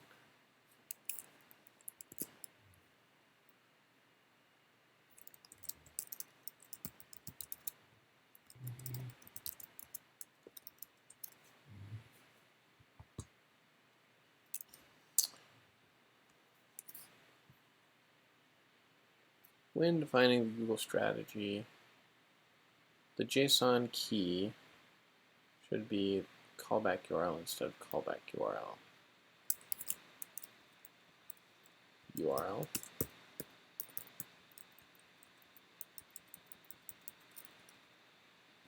I mean, I'm asking for the auth code URL from conf, which is the OAuth2 config. Am I missing like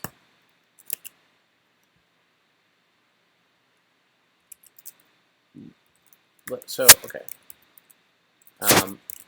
When building a Golang Docker image and you have dependencies, do you just go get those when building the Docker file or within the Docker file? Yeah. So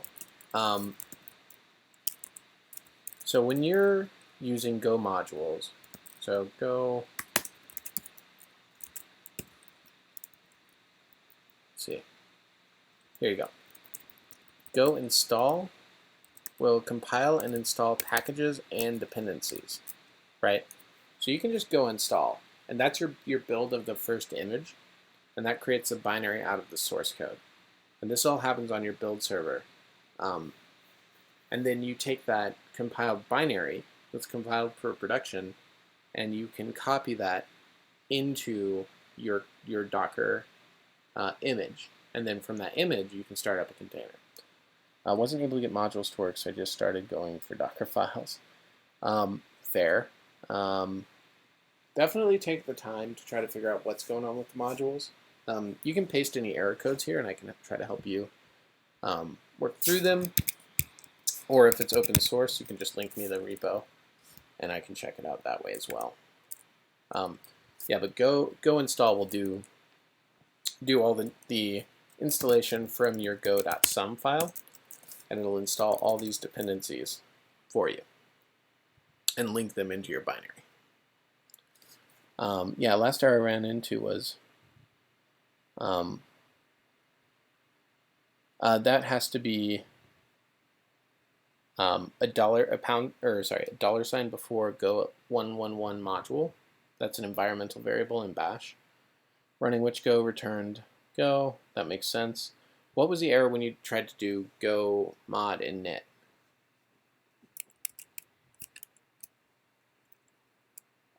I need to investigate what this OAuth2 config is. So I need to duplicate this.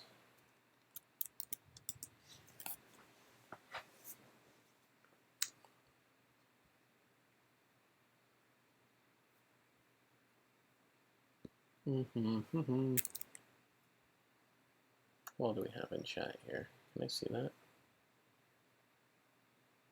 Yes, I can. We got lurkers. Okay. so let's, wait, I already opened this up. I would need to look at config.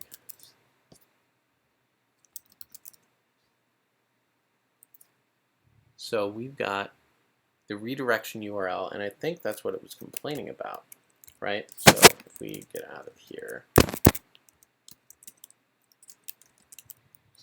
go run,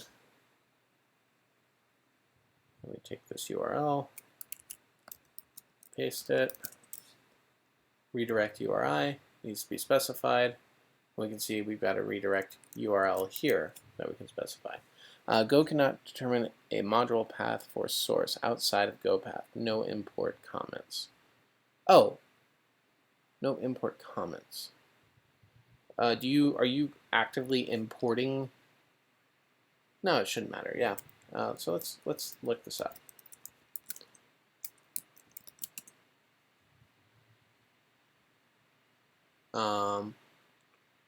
Check this one.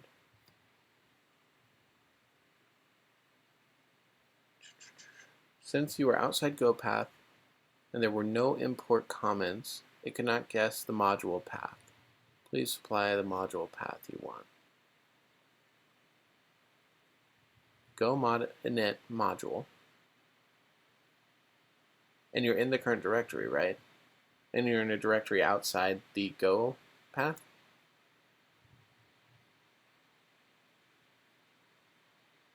Do you have Go module? This needs to be toggled off. So if that's on, I don't think it's going to work. And you know what? I can verify this real quick. So I can just... Where's that located? Great question. I'll show you a way to grep it to figure out where it's at. But basically, I'm just going to set that to on, and I think I need to export it, maybe? Find out. Source, bash profile, and then I can echo that there. So now I see that it's on. Go env, does go env show? Yeah, go env doesn't show if my modules are enabled.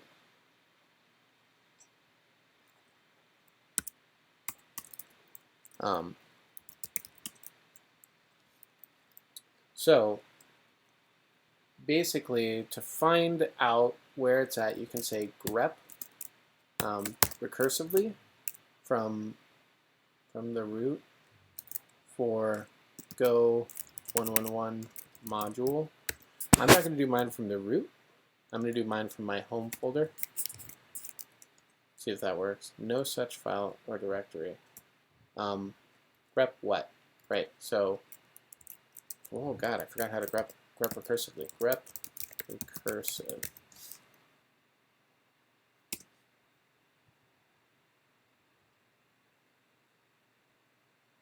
Grep-r. Okay, yeah. So grep-r for Go 111 module from my home directory. There. And then it tells me, yeah, so this line, I'll give it to you.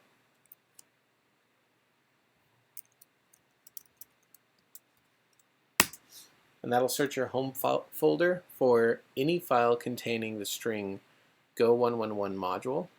And then I can see that in my bash profile, in this directory, I have that file, that line. And you can substitute the ~/ for just root and throw a sudo command at it, and it'll search your entire file system. I'm going to cancel that because I already found it. It takes a while. It takes a long time to go through every single file on your system and look for a very specific string in a regex pattern. Go figure. Okay, so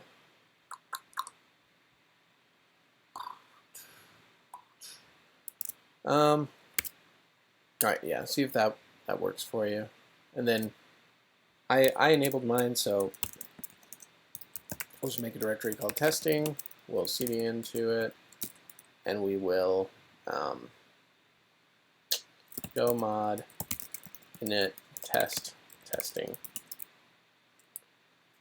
Nope, that works for me, but I've also got a new version, so I mean, it should be that simple. Echo my go path. I don't even have one.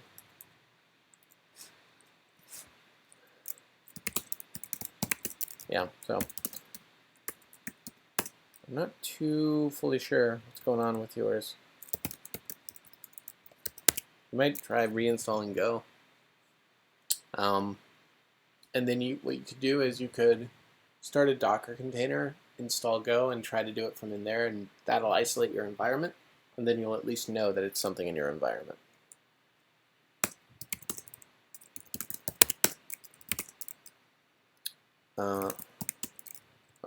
Created the binary, and it is 12 megabytes. I'll get rid of that for now.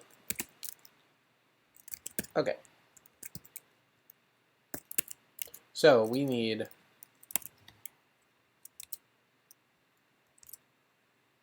this redirection URL,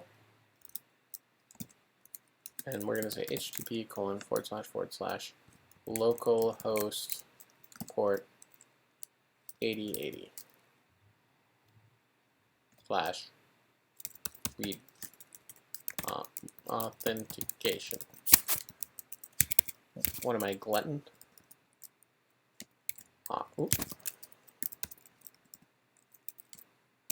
Yes, yeah, auth is good. Oh, and of course, it is a string. Okay. All right, so now we have our redirection URL. Let's see what it says. Actually, I have to change this to 4242/YouTube/chat, I believe, because that's what I set up as an allowed redirection URL inside of my Google Developer Console. Okay, what time is it? I'm on for about 15 more minutes, and then I've got a jet. So make sure you guys throw a follow on Twitch, subscribe on YouTube if you're watching on YouTube, and I'll be doing more of these kind of nights where I'm just kind of futzing around, talking to chat, and then more nights where I'm learning Rust.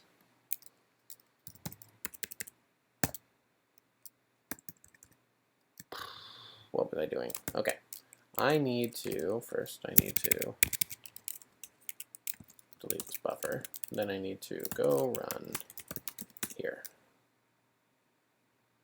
Okay, and then we can see my local host is in here. So let's see if this is a happier scenario.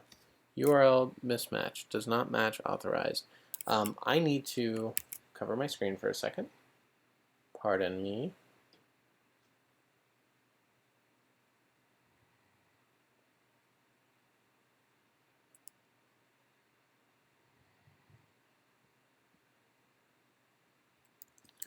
And then I need to look at what redirection URI I'm allowing. Callback. It's called YouTube callback. Okay.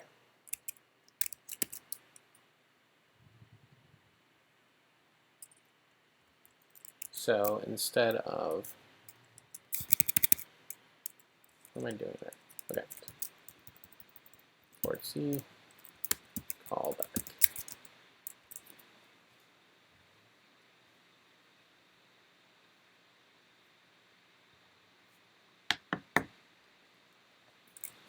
Okay. That should be fine.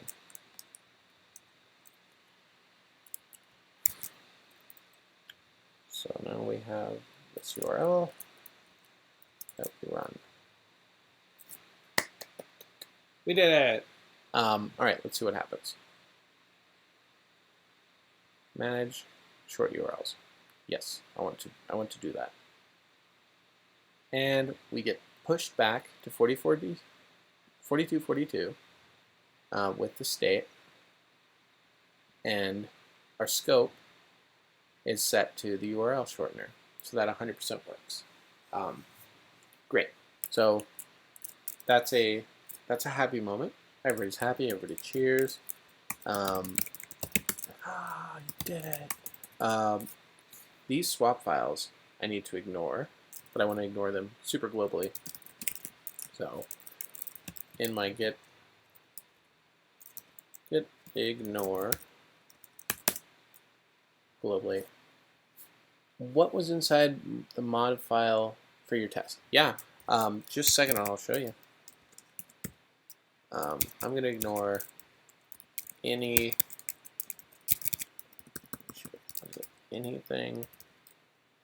in any directory, call that.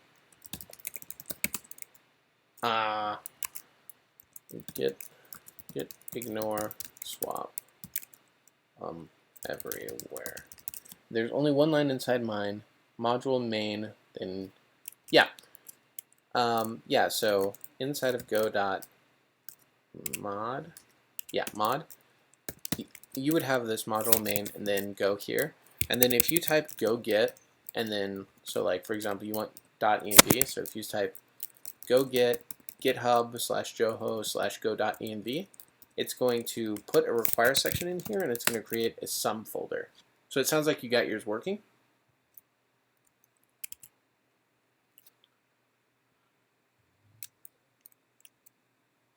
Just anything, okay.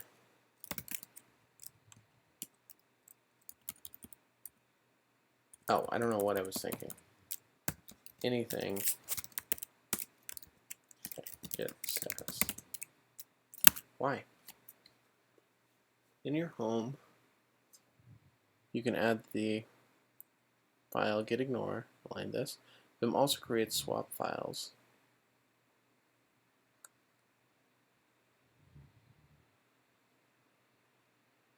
Oh, and then if I want to do it globally, which I do.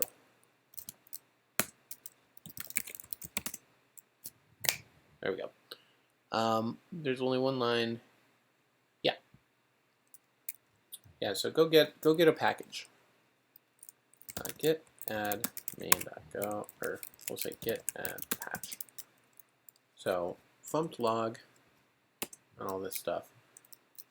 The whole go path thing is confused, but I didn't realize you have to have everything in there. You don't have, you definitely don't have to have everything in there anymore. I just start my projects in these directories in my home folder, like I always have for every other programming language ever in the world, and it's really nice. Yeah, that was my biggest frustration with Go before 1.11 or 1.12. It was 1.12. So git commit. We're gonna say got URL redirection working and OAuth permissions working.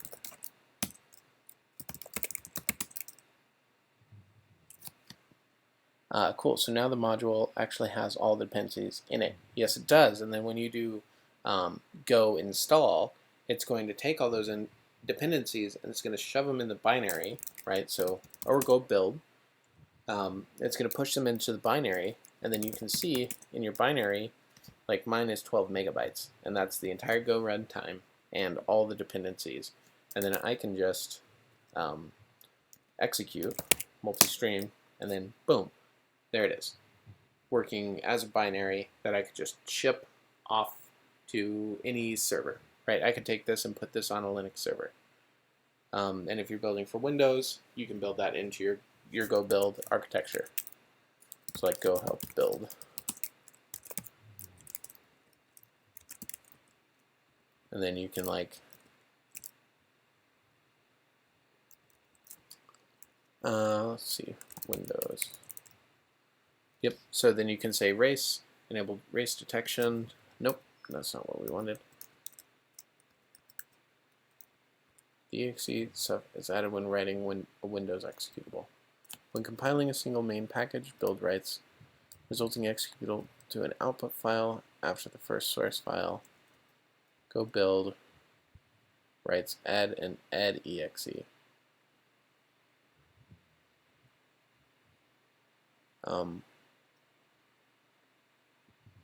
Okay, the source code directory, go build Unix sam writes sam or sam exe. Exe stuff. This is added when writing a Windows executable. How do you specify Windows? Anyway, I've never built a Windows executable from Go. I've never had to worry about it.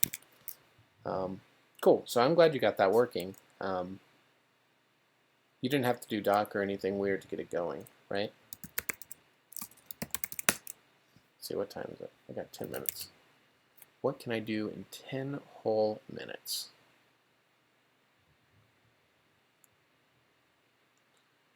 All right, so we've got this.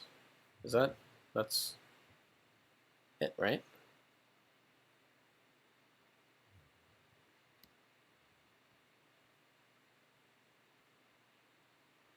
Okay, client get.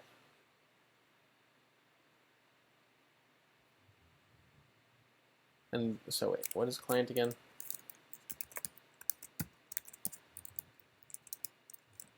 Client. Okay, so conf client, client returns an HTTP client using the provided token. The token will auto-refresh as necessary.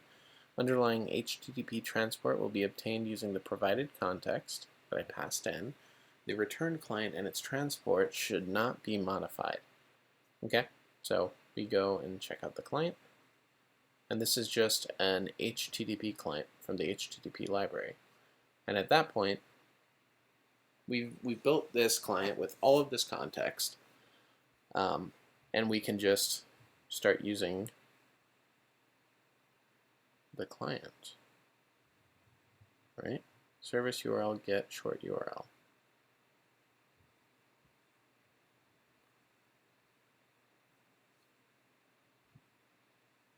Okay, boom.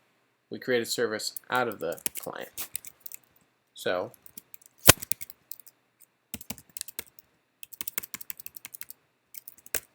pass the client in.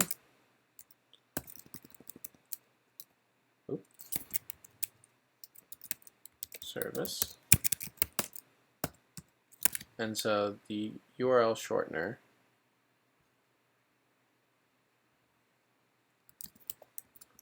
let's shorten a URL.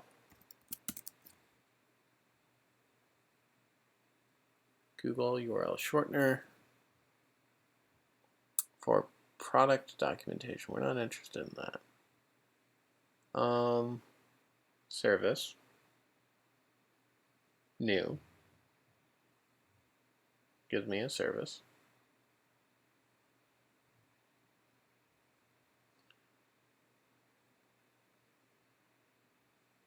How do I use you?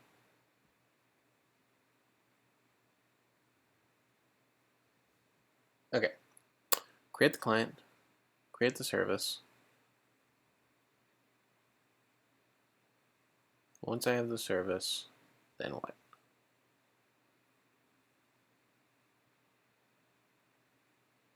URL get cal get insert list go.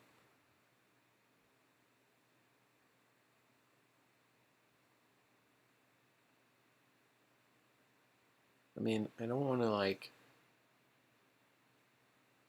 Maybe I'm getting off base here. We really just want to operate with chat. So instead of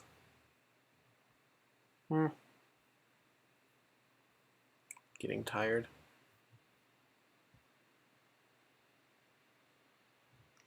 okay, each API new function takes a client and returns an API specific service. Service accounts to use a service account. Using the service. Get the shortener URL service URL get short URL. Do. The URL percent goes to percent short URL.long.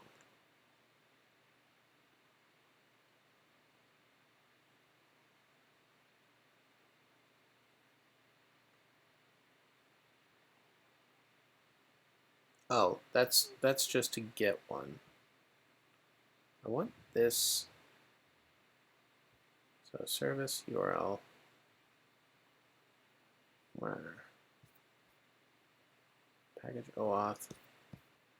Package OAuth.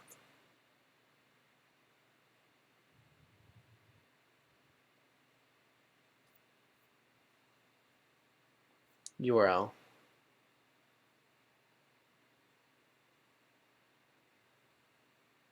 Where's my functions on this?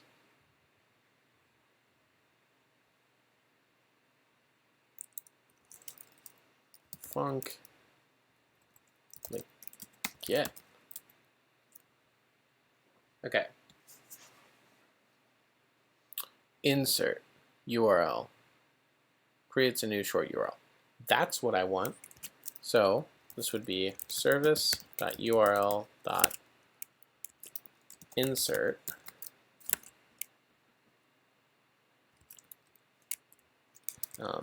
we'll say https://twitch.tv.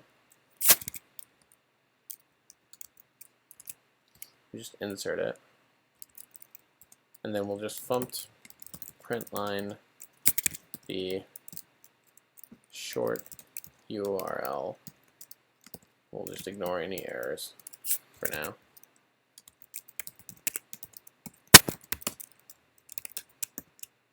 Go run. Assignment mismatch, 2 variables, but service returns 1 value. Okay, I figured it would. Hey. I figured it. Why is this happening? I can't hit H. Okay, now I can. Cannot use Twitch TV string as type URL shortener URL. So I've got to like make one of these.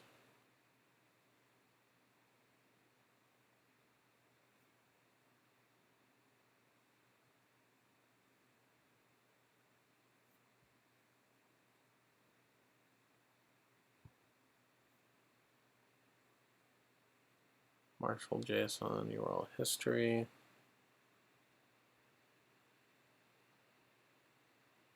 Is there like a new?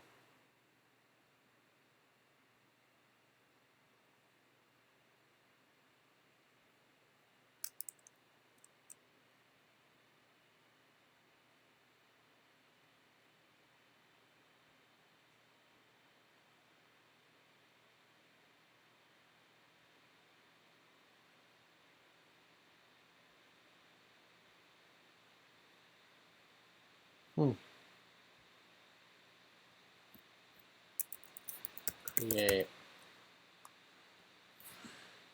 I need a URL. I could just make. What did I see highlighted there? Make one. It's so much more complicated than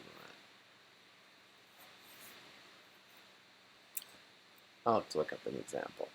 So, anyway, it's 2 minutes till the end. So, I'm going to go ahead and call it there. Thanks everyone for tuning in. Thanks for the chats. Go ahead and follow on Twitch, subscribe on YouTube, and I will see you next time for some more Rust, going through the Rust book on to Chapter 4. Bye.